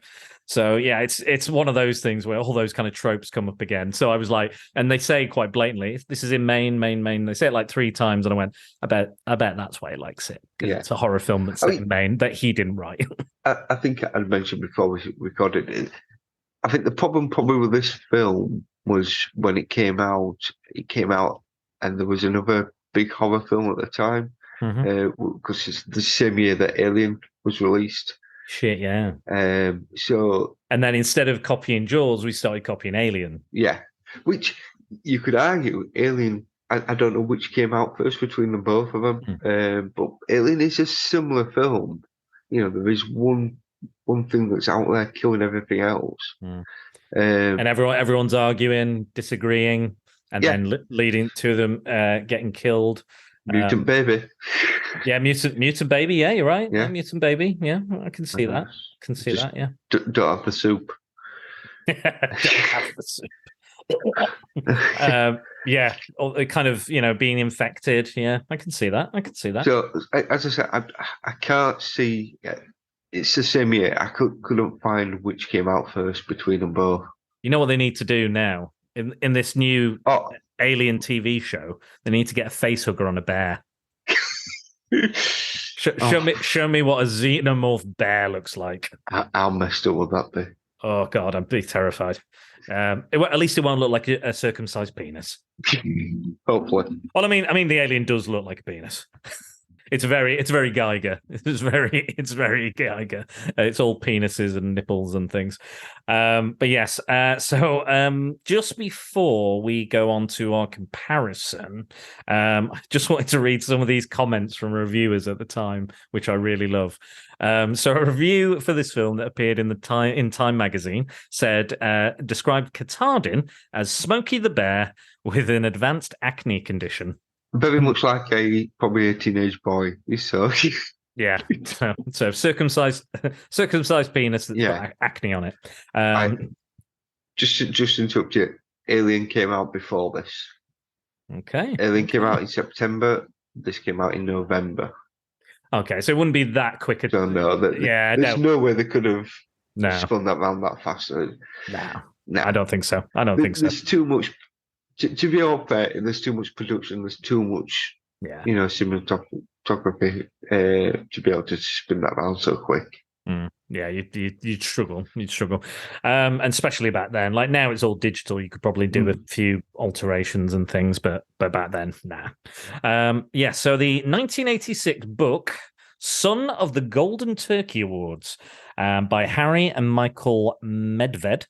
This movie won the award for most unbearable bear movie ever made. I mean, we're going to find out in a minute which one is more unbearable than the other. And Leonard Moulton, who is a big name reviewer and does all those movies you must see before you die books, he said Catardin is a giant salami. So he kind of agrees with what you said. Yes. So as always on the Clone Wars, we do have to compare the two films, and we compare them in 5 separate categories. And then, if we need to, I can have some tiebreakers as well. So the comparison categories are writing, acting, music, cinematography, and direction. So, Maff, which film had the better writing? I'd have to say Prophecy. And there's more of a script there. There's more of a story. Unfortunately, Grizzly is just very much go kill. Even the dialogue, there's not a lot of dialogue in there. I mean, I actually thought Grizzly was only just over an hour long, and it's not. There's only about 10 minutes between them both. But it seemed like a faster kind of paced film. It just seemed to kind of get through it. So, yeah, Prophecy wins. I think I absolutely agree with you. I think there is a bit more of a message. It's got a lot more it's trying to say. I like the kind of the racial tension going on and what's happened, historically in America and what they're doing to the land. I think there's a lot more there, and I think it's quite fairly balanced as well. It's not like, oh, you're completely evil or you're completely evil. There's a bit more complexity there as well. Yeah. Again, I like the Talia Shire storyline. I like that whole oh no, I'm going to have a baby and my husband doesn't want the baby, which is bad enough. But now it's going to be, possibly have birth defects as well. But yeah, it was an easy choice, I think, for that one, because it's, again, we talked about some of the dialogue in Grizzly and it's not great. And again, it's very much like Jaws. Like it's almost beat for beat the same film, which, and I think they did that. I think they did that on purpose as well, because they wanted it to mirror the success. In some ways it does. But yeah, I have to agree. Writing definitely goes to Prophecy. Okay, next up, acting. I do like George for how he plays the character. Yeah, I do like Christopher George because he's very much that kind of... Yeah, it does flinch because I need to do something about capturing this bear, but I'll just have a bit of a drink and another cigar and really should be doing my job. But I warm to that character more than what I did to any of the other characters in Prophecy, I'd say. I think I preferred him, but I think he's the only one. Whereas There's a lot of, unfortunately, there's a better cast in Prophecy. I will say the Grizzly characters are more likable. They're more like characters you think you could go and have a drink with or hang out with, and have a bit of banter or something. But apart from that, it's kind of, I don't know. I think it's the bad dubbing as well, which affects it a little bit. Kind of lets it down for me, because I feel like most of that acting we don't really hear because it's all being done in a booth. So it's kind of like, hopefully they're doing good booth acting. But yeah, it's a tough one. I think you are right. I like Christopher George. I think he's a good actor, and he's been in so many things. Like I think he's in some Lucio Fulci films. He's in Enter the Ninja. I think he's the villain in that as well. I do like him. I like him as a character. I think he's got a good look. I know him and the other two main actors. I'm gonna be careful how I pronounce this film. It's they reunited on this film after they did a John Wayne film called Chisholm.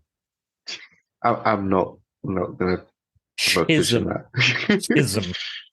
It's a western called Chisholm. Who shoots first? Oh well, I'm firing blanks, so. So am I. I've got 3 kids, no more. That's it.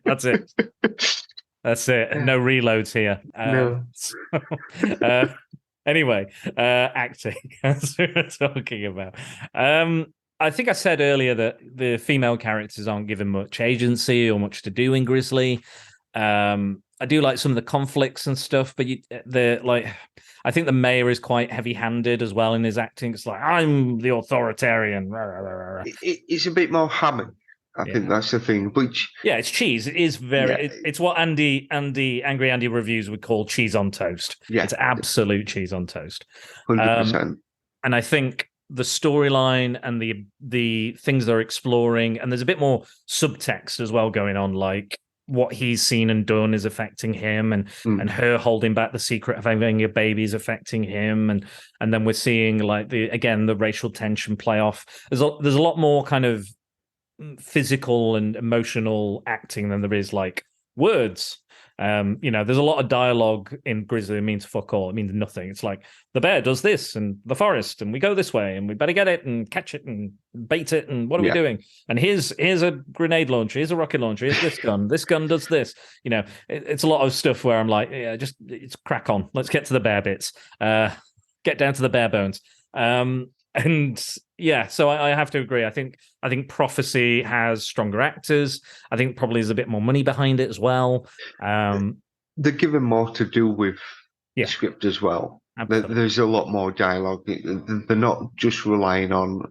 You see, that's the difference. We have a lot more bear in Grizzly, so there is less dialogue there. There is more kind of from the bear's perspective, whereas in Prophecy, we only get the bear mainly at the end. There's a lot more. You get the bare minimum. Yeah, you get the bare. Oh, I missed that one. I think acting-wise, Prophecy pips it. Okay. I do like George, but I think I think unfortunately they've got more to do with the script, and they do a better job with the script. I think as well that one of the strengths of Grizzly is that you're up and running. You're running at the start. The bear's attacking. Oh, we know there's a bear attack. There's a bear out there killing people. Let's find it. And it doesn't get that time to build the characters, to set those relationships up. It's very like, oh, these two fancy each other. Bye. Anyway, go off to do your job. So I think that's one of its benefits is it moves quicker. And there's a bit more pace to it, and it's a bit more fun. It's a bit more like, okay. Oh, look, this woman's got her arm off now. And I think with Prophecy, it's again like I can see why people enjoy that first half a bit more, because it is quite a good kind of, it feels like have you ever seen like Silkwood with Meryl Streep? Have you seen that one? She's like she works like a nuclear power plant or something, and there's like leakages going on. It's basically, yes. Yeah, it's basically, it was like an Oscar-winning film. Shares in it, Kurt Russell, a few other people. Mr. Incredible, Craig Nelson, he's in it. And basically, it's a true story about this woman who's trying to uncover this conspiracy about radiation getting out or infecting people, or the safety conditions aren't very good. So it kind of reminds me of that initially. The film kind of makes me feel like that way. And it's more of an investigative, environmental thriller. But yeah, I think because it takes that time and it sets up those characters and their problems with the world and how they deal with it and what they're doing, I have to agree. Prophecy gets that. So that's Prophecy 2 for 2. Next up, music. Well, this is... I know which way I'm going. So yeah. Where are you going with this, man? I did really like the little house on the prairie at the start of Grizzly. I thought, oh, this is nice. I don't know. It seems so out of place, some of the stuff. The music and Prophecy just doesn't work. Yeah, the music and Prophecy, I feel like there's a reason and there's a thought behind having the music in this moment be like this. In Grizzly, I feel that they were like, where's the stock music box? Let's pull out some stock music. Put that one on. Put that one on. Let's put the greatest hits on. Kind of, yeah.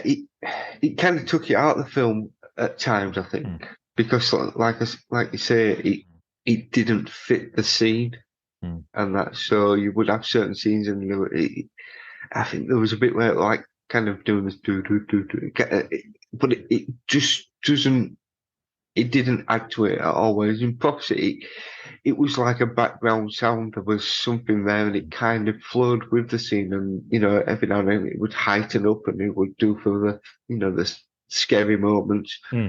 So again, it's running away with this, isn't it? At the moment, yeah. So yeah, I'm going to say Prophecy because, like I was saying, that lovely transition from the forest into the cello, the music being played in the cello, I thought that was really nice. Again, it ramps up when it needs to. The music is intense and dangerous, but then also it's kind of very serene and beautiful, and it's showing off the beautiful forest. So yeah, I'm going to give that to Prophecy as well. Great. Like that we're on the same page. Next up, cinematography. I do like the fact in Grizzly you feel that you're there. There's some really nice shots in Prophecy of like where you can see all the logs in the river. I like the colours. The use of colour is really good in Prophecy.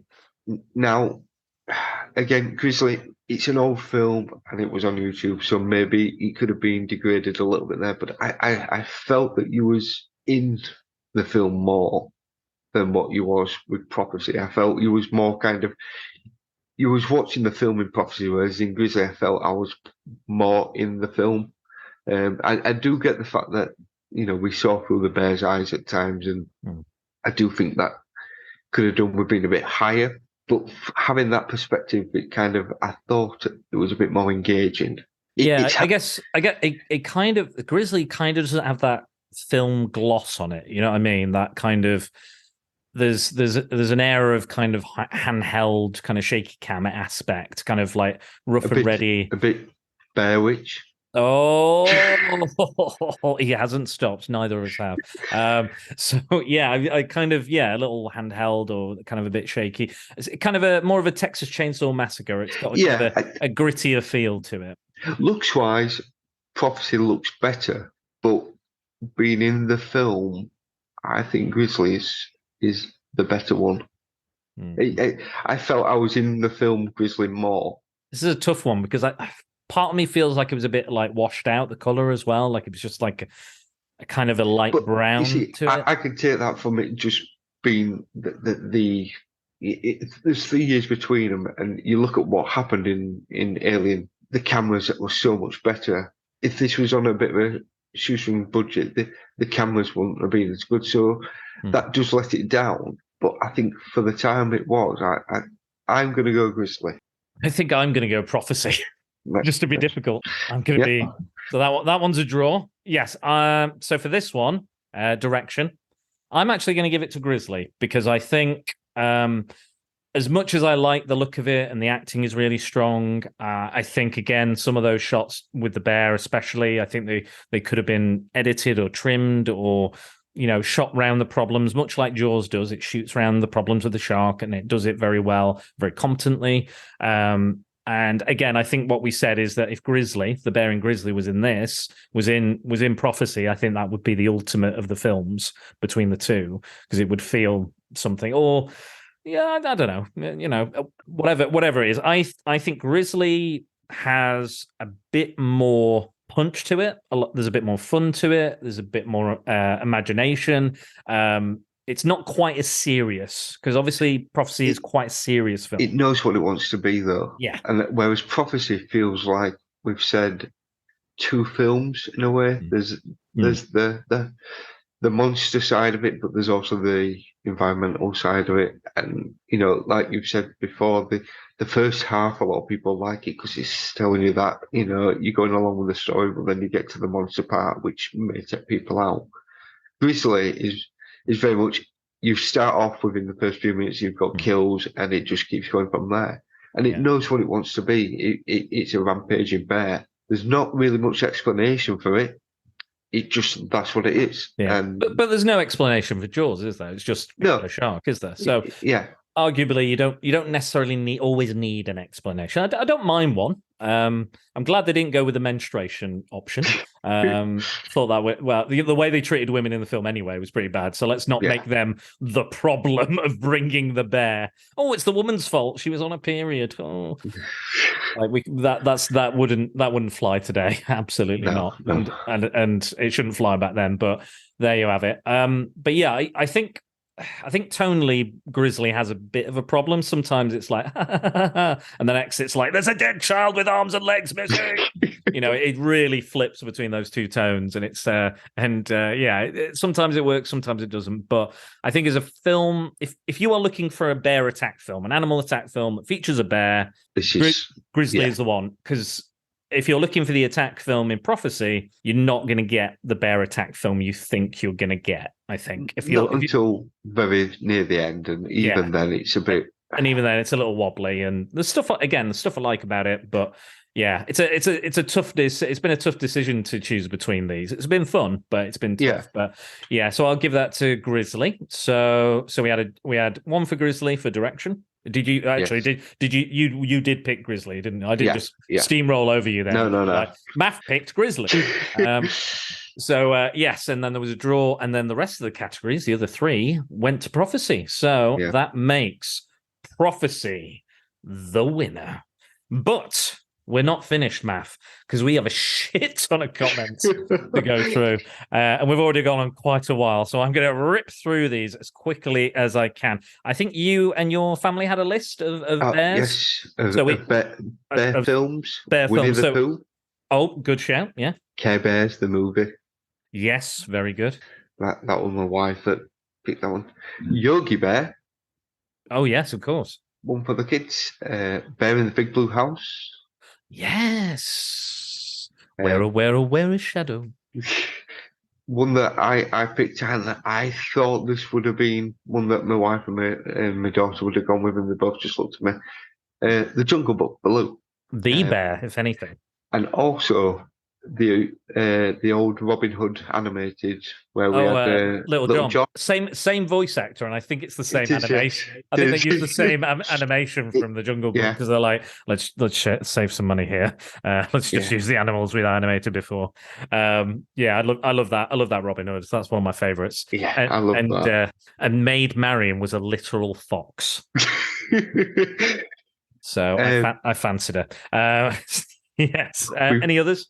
Yep, we've got Paddington Bear, Brother Bear. Now this one, I just laughed at.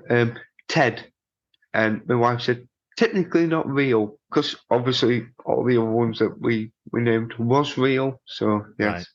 But yeah, Ted, the teddy bear. Okay. Well, I'll allow it. I didn't specify it had to be a live bear or what have you, but I'll allow it. It's all in good fun. But I'm glad so many people have come and said what they think of these bears. So we'll get into it. So John Hammond on Twitter, so that's at John Hammond 73. He said, I've got to go Grizzly.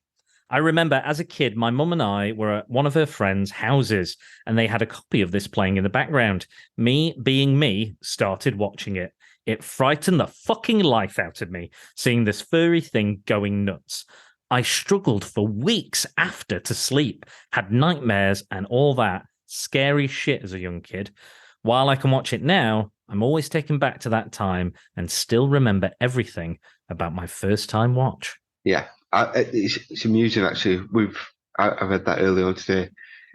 With Prophecy, I remember watching Alien, obviously not when it first came out, but many years later, and my mum and dad had allowed us to sit and watch it, and me and my friend were sat, TV's up on the wall, a little, probably about a 15-inch, and the bit when the eggs open for the facehuggers, my dad came up behind us, both me and my friend Gareth, and kind of put his hands on us and went, ah! And we had to turn the film off at that point. Like, no, fuck this. No. So yeah, I think especially if they'd done that, if someone done that to me, I would scared us. I was even scared as Predator when I was a kid, and I was like, it's not even a scary film. It's more of an action film. But yeah, excellent shout there. Thank you for letting us know who you thought would win. Unfortunately, in this particular battle, tell us we're wrong. Tell me and Matt that we're wrong if you think Grizzly is a better film. Maybe it is, but not today. Guy Hepworth says Mordu from Brave, who's the evil bear in that, the evil dark mystical bear that turns up, and obviously there's another bear in that who is the princess's mum. Spoilers. Max Byrne and the three kids. Oh shit, yeah, the three kids as well. I always forget them. So Max Byrne, he says Gentle Ben, a staple of my childhood, although I wish he'd have done a line like Cocaine Bear and eaten Clint Howard. It's coming up. Oh, it's coming. So yeah, Cocaine Bear, get out and watch it, guys, because I'm going to. There's no way I'm missing that. I can't wait for that. Nathan Allen Childs on Facebook says Brother Bear is a classic, and I'm not ashamed of my tears. So yeah, it's a sad one. I remember it. It was all right. I didn't love it. I don't think I hated it. But we'll talk about that more a little later. Seb Reeves, so at the real Mr. Seb, says totally loved Grizzly 1976, but I prefer my bears to have a comedic edge. To that end, I think my favorite has to be Fozzie the Bear. Have a good one. Thank you very much, Seb. That's a great choice. Waka Waka, indeed. Here's one that's also not an actual bear. So Fuzzy Dunlop, so that's at Fuzzy Dunlop _1. It's the pimp with a limp, Huggy Bear player. So that's Snoop Dogg or the original from the TV show Starsky and Hutch. But yes, Huggy Bear he chose. Do you think is that acceptable? Do we accept Huggy Bear? Yeah. We'll allow that. We're not going to argue with Snoop Dogg for definite. So Colin Gunn, our friend on Twitter, who I just spam my podcast at him every time he mentions something I've done. I'm like, I've got a podcast for you. So he says, Drew Powell. So he's making a joke about gay bears. So the type of the gay type of gentleman who are large and hairy, and so Drew Powell is an actor who was on Gotham, and he eventually became Solomon Grundy. Yes, that's right. The Drew. Because I was like, I don't know if that's a guy he knows or if it's a celebrity. I was like, I'll just Google to see, but I can see what he means. He's a very handsome man. So thank you very much, Colin. And that's at Colin Gunn 1960. And then Dave Horrocks at Seattle Dojos has responded with a GIF of Yogi Bear. He's playing a guitar. And John Hammond also responded again with a GIF of Grizzly. Queen of Chapman over on Facebook said, Super Ted. Yeah. Let me just whisper my secret magic word. Okay. Shazam. What do you think of some of those choices? Super Ted's a good call. I thought that was a good one. But Brother Bear that is a good one. That's a sad one. Gentle Ben, I think we mentioned it earlier on as well. We did. That I remember growing up watching. There was Gentle Ben, Black Beauty, Flipper. They seem to kind of do a lot of Friendly animals. Yeah. Lassie. Lassie. Yeah. All of them. Skippy the bush kangaroo. Yes, good one. Good shout. But yeah, I mean, I'm almost embarrassing to think of any more. Yeah. Embarrassed. Don't worry, we've got more comments coming. So Paul Meller at the Meller Geek says, my favourite is probably this little fella. So it's a gif of Paddington. I think it's from Paddington 2, which people say is amazing, and I've not seen it yet. But people are always talking about Paddington 2, like it's the. And that got like 100% on. I think so, yeah. I think something like that. But people talk about it like it's the second coming of Christ. I'm like, is it really that good? Paddington 2? Is it really this? Because like all ages come up to me and go, "Oh, Paddington 2, mate, though. Paddington 2. I'll have to sit down with Little and watch it and see what he thinks. Well, I need to see Paddington 1 first, because I won't understand what's going on. It's so complicated, the Paddington franchise. He likes marmalade sandwiches. I do remember that. I know that. I know he's from darkest Peru, and I know that he likes marmalade sandwiches. In fact, I think my sister or my mum, they sometimes send me castings, and sometimes they're absolutely not suited for me at all. And I think they sent me the casting for Paddington, and they were like, "Hey Dan, here's an acting job," and I look at it, and I'm like, "We're looking for Peruvian actors," and I was like, "Yeah, I'm not. I don't look like I'm from darkest Peru, I'm afraid, or even lightest Peru. I'm not even from Peru." Spray tan. No, we've learned that it's a bad thing. It's a bad thing in this film. We don't do it. So yeah, none of that. I'm not about to get cancelled, Maff. He said probably this little fella, so Paddington, and then he probably the funniest bear too, but I've yet to see Ted or Cocaine Bear. So we'll see. Paul will tell us which one is funnier, Ted or Cocaine Bear. Tonya Todd at Miss Tonya Todd has said, so I put an image out and I put 4 bears on it. I put the bear from Annihilation. Oh, yes. Head is on there. Mordu from Brave is on there. And I put on, what was the other one? Paddington. Paddington, yeah, it was Paddington. Yeah. See, because we just started talking about him. It was like, it can't be Paddington. We just mentioned him. And she says, how is Baloo not on that poster? And I messaged back and I said, I only included the bare necessities. And then she responded with another gif of a bear from Robin Hood, Little John, scowling and frowning. So yes, that's the kind of reaction I expect from Tonya when I say just about anything. So Mike of Genuine Chit Chat, is the top right thing from Feast? No, it's from Annihilation. This is again the poster as I recognize it. I think the bottom right is Brave, which I love. Also, I think The Revenant is incredibly overrated. The main bear scene is great, and as is the starting one-shot scene. DiCaprio and Hardy are great, but the film as a whole didn't impress me. Have you seen The Revenant? Yes, I do really enjoy that. It's long. I think that it's drawn out a lot, which, I mean, people remember it for certain things, like the bear attack. Yeah. And that DiCaprio and Hardy are really good performances, but I can see the fact that the film, it is quite long. It does drag certain things out. But again, it does a lot of those cinema shots of showing you the forest and everything around it. So I mean, it's not for everyone. No, fair enough. People like Titanic, and I can't stand it. Yeah, I'm not a Titanic fan. I understand it, I appreciate it, but I don't particularly like it. I avoided watching it for years until I finally got told to sit down and watch it, and it's like, it sinks. But that's what we'll do next. We'll do 2 Titanic films, and you can tell us which one is worse. Oh, the Poseidon Adventure. Oh, good shout. We could do that. That is a fantastic film. And the remake? Or not as good. Maybe we've just done that Clone Wars, so we don't have to do it. Yeah. We're just like, the other one's shit, it's fine. Anyway, move on. So Andy says, I love the bear that tries to eat DiCaprio in The Revenant. So yeah, The Revenant again. A lot of the same ones coming up. So recently, over Christmas, I was at the Christmas do for my work, and I spoke to our boss of bosses. Your boss, yes. The boss's, my boss's boss, the head honcho, Listen. the grand poobah who should be listening.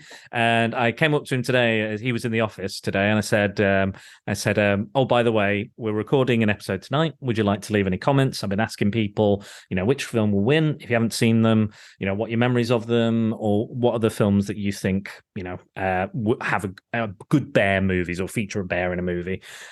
So he's listed a few. He's gone with the Care Bears movie. He said it's Tarantino-esque in style, and you probably have this as your number one bear movie.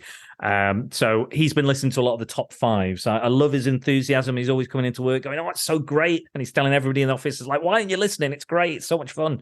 I absolutely really do appreciate it. And that's what the podcast is all about. And he's going out and he's watching these films and stuff. So I really do appreciate your enthusiasm, Derek. Thank you so much for listening and keeping up and always coming in with ideas. Like he's trying to give me ideas for podcasts now. He's my new biggest fan. I love it. So he said that. He said Paddington 2. He said Brother Bear.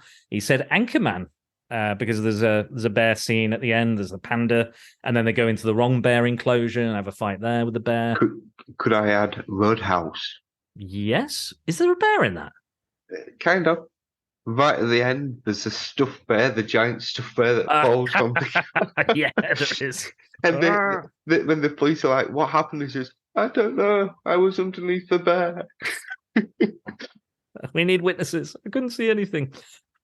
So yes, and he said, Derek as well said, he said he had seen Grizzly at the cinema. In fact, when it came out, he was a young man, and he was on a date with, I think it was a young lady called. It's not a date film.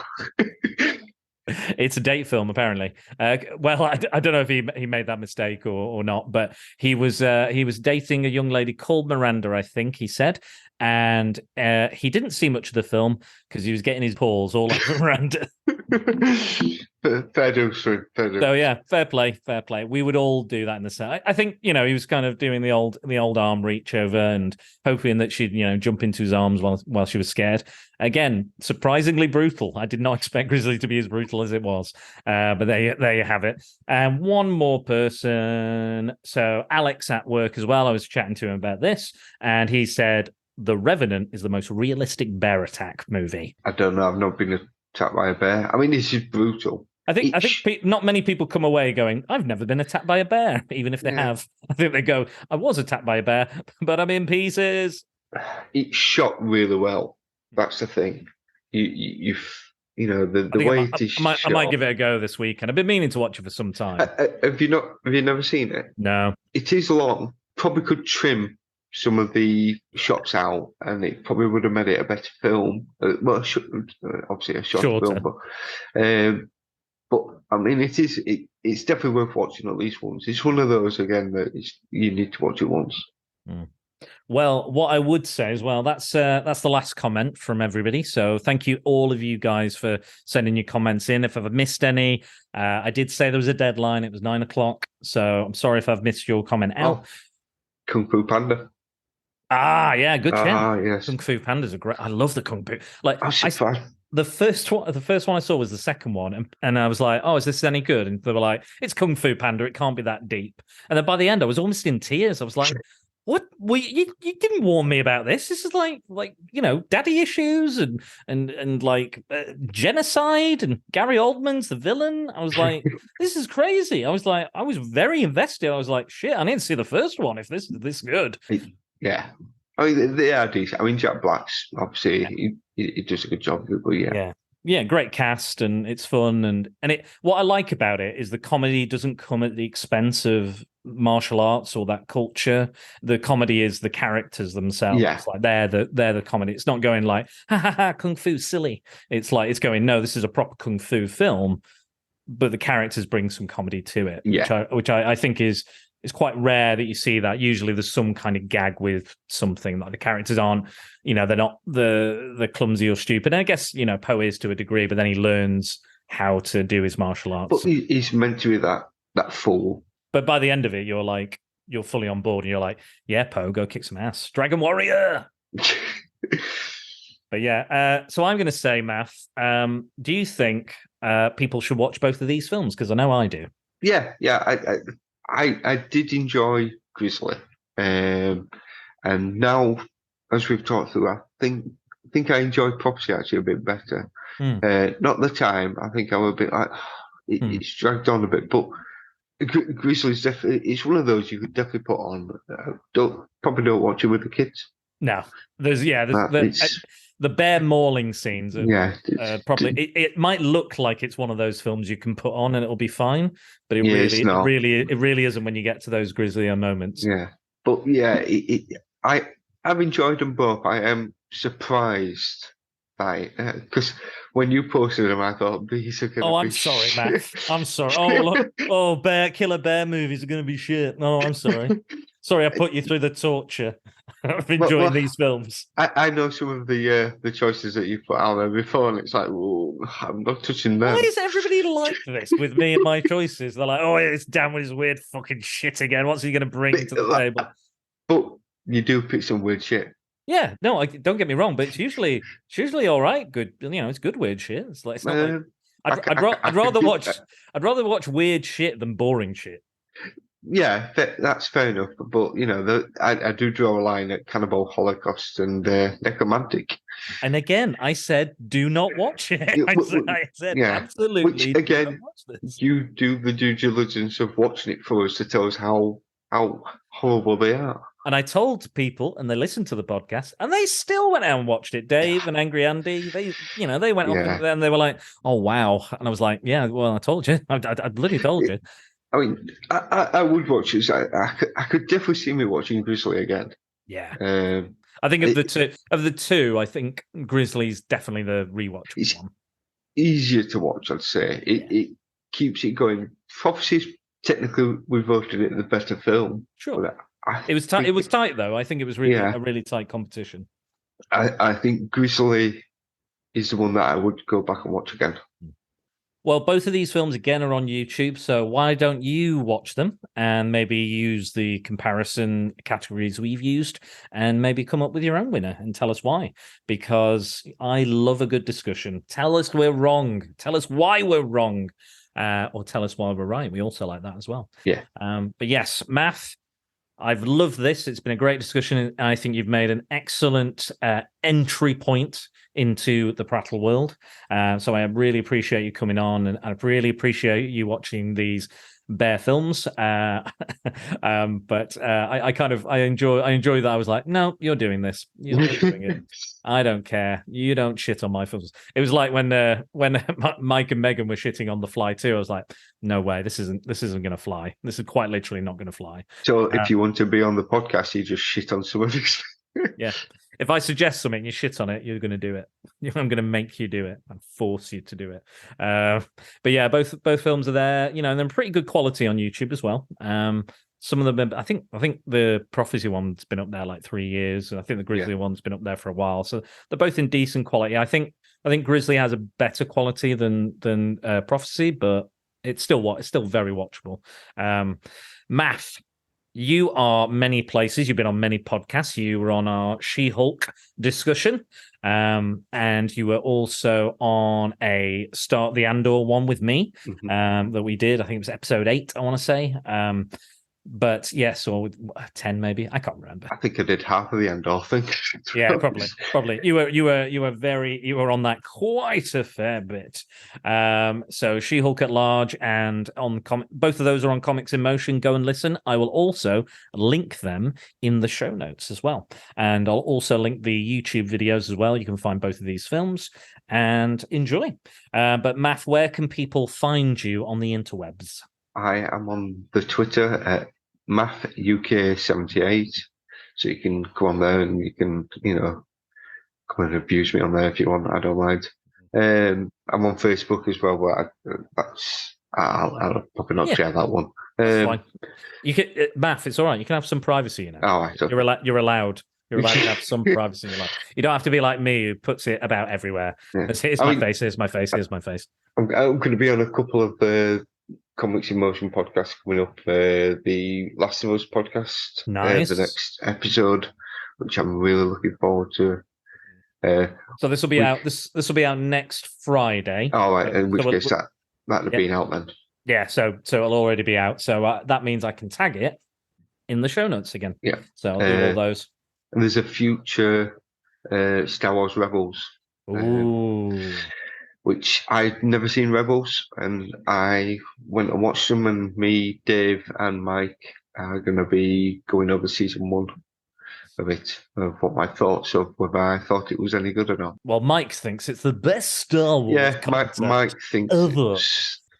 There is that. I think we're just going to bully you into watching stuff from now on.